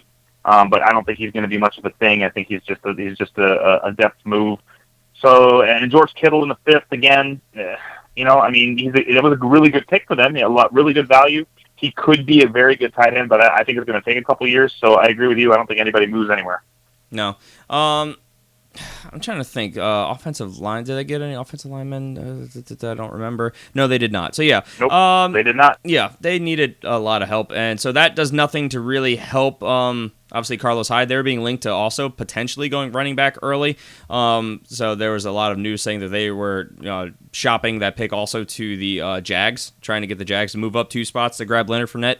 But they could have used it. But, again, Carlos Hyde, a guy that is very talented when healthy, but is rarely healthy. That's why he has a great week 1 almost every year, and then it's downhill from there. But, they got a... I'm on the wrong team. There we go. They got C.J. Beathard, quarterback, in the 3rd, and he was... whatever. He's most commonly linked as... I saw him go mostly as a 6th-round pick, so a lot of people are saying that was quite the reach. Joe Williams, like you said, that's a depth play. George Kittle, however you say his name, the tight end. Kittle. Like Skittle, but without the S. Yes, he's not coming in and doing anything. Vance McDonald, Vernon Davis are already there, and they like those guys. I don't think that's, again, a depth move. I don't necessarily see why they went there. A bunch of wide receiver. Well, not a bunch. They did they get more than one? I thought they got 2. Maybe I'm thinking of something else. Trent Taylor in the 5th. Yeah, I must be thinking of something else. Which is a guy that, again, I don't think is going to be coming in and necessarily competing. Pierre Garçon's going to be their lead wide receiver, and then it's going to be just a big question mark behind him. So, Pierre Garçon, you're not moving. Carlos Hyde, you're not moving. And you weren't probably drafting anywhere else on this team to begin with, except for maybe a tight end. What am I saying? Vernon Davis. He's been gone. What am I saying? He's a Redskin now. So, yeah, it's just Vance McDonald. I was gonna say that didn't sound right when I said it, so we'll scratch that. I'm dumb. Another fantasy wasteland in the NFC West. So we'll move on to the other real competitor out there, the Seattle Seahawks. Now the Seahawks, they drafted pretty heavily on the defensive side as well. I would say a lot of winners are the players who are already there. What are you guys in general? Your take on the Seahawks and their fantasy players? Upside, downside, winners, losers. Well, they got themselves a center in Patrick. Again, I think they took him too early, but he's a decent center, so that could help solidify that offensive line, which does need a bit of help. They did get a one wide receiver in Amara Darboh, but again, I think that's a depth move. I don't see him playing a significant role this year. And then David Moore in the 7th again, big time depth move. So I don't think you move anybody. I think everybody stays right where they are. I agree with Jason. I think everybody stays where they are. I like what their wide receivers. Another year with Russell Wilson. I think that's going to be good for them. The tight ends. I love the tight end and Jimmy Graham. Thank you. Yeah, Jimmy Graham. I don't know why I blanked on his name. And then I think that Russell Wilson is a winner tier 2 because they added some more talent there. Yep. Offensive line definitely helps Russell Wilson. Wide receiver, more of a depth move. They like what they have in Doug Baldwin and Tyler Lockett. I didn't see that necessarily changing. Obviously, tight end, you're gonna have a really hard time getting somebody better than Jimmy Graham. So a lot of these guys are kind of staying put. So I would definitely say that Russell Wilson was the big winner here, just offensive help and hopefully getting a healthy team. Defense is kind of retooling. This was a team that was kind of interesting to watch throughout the draft because they just kind of kept moving down and acquiring more and more and more draft picks. So I think this is a lot of players that are for the future. I don't think there's going to have a big impact this year. So I wouldn't really say there was very many winners or losers in the entirety of the NFC West. So keep the guys basically where you had them. So, hey, guys, we did it. How about that? God. We made it through the entire league, all 32 teams. So, with that will do it for us today. Let's, we're all going to go take a coma now and try and recover from this. This hurt the brain. It felt like it took 6 hours. How long did it take? About 2. This should cover Patreon as well. This was more in depth, so we can just This was Patreon level, topic government. Yes. Yeah. So if you guys like what you heard here today, maybe head over to Patreon. Hey, shameless plug. So with that, we're gonna get out of here. Make sure you guys tune in on Friday where we're gonna be doing something with all this information we've been giving you the last couple weeks, and that is our first post NFL draft mock draft. So we're doing a fantasy draft. We haven't done one of those in about a month and a half, so this should be fun, having a lot of new names to throw into the pool. Remember, that'll be right here wherever you're listening to us: iTunes, Stitcher, Podcast Addict, a lot of other streaming apps out there, YouTube if you're watching us, or really just seeing my face because it's live in my studio.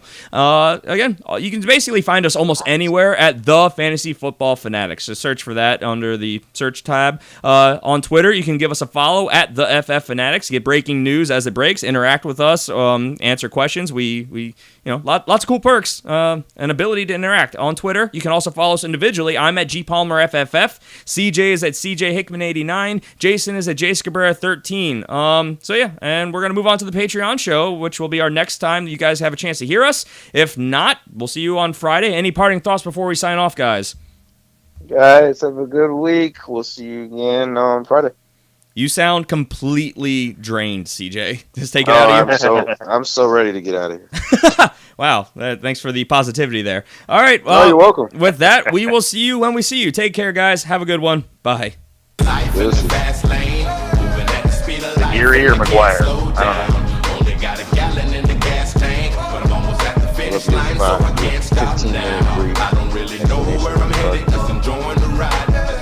15-minute break. 2 minutes.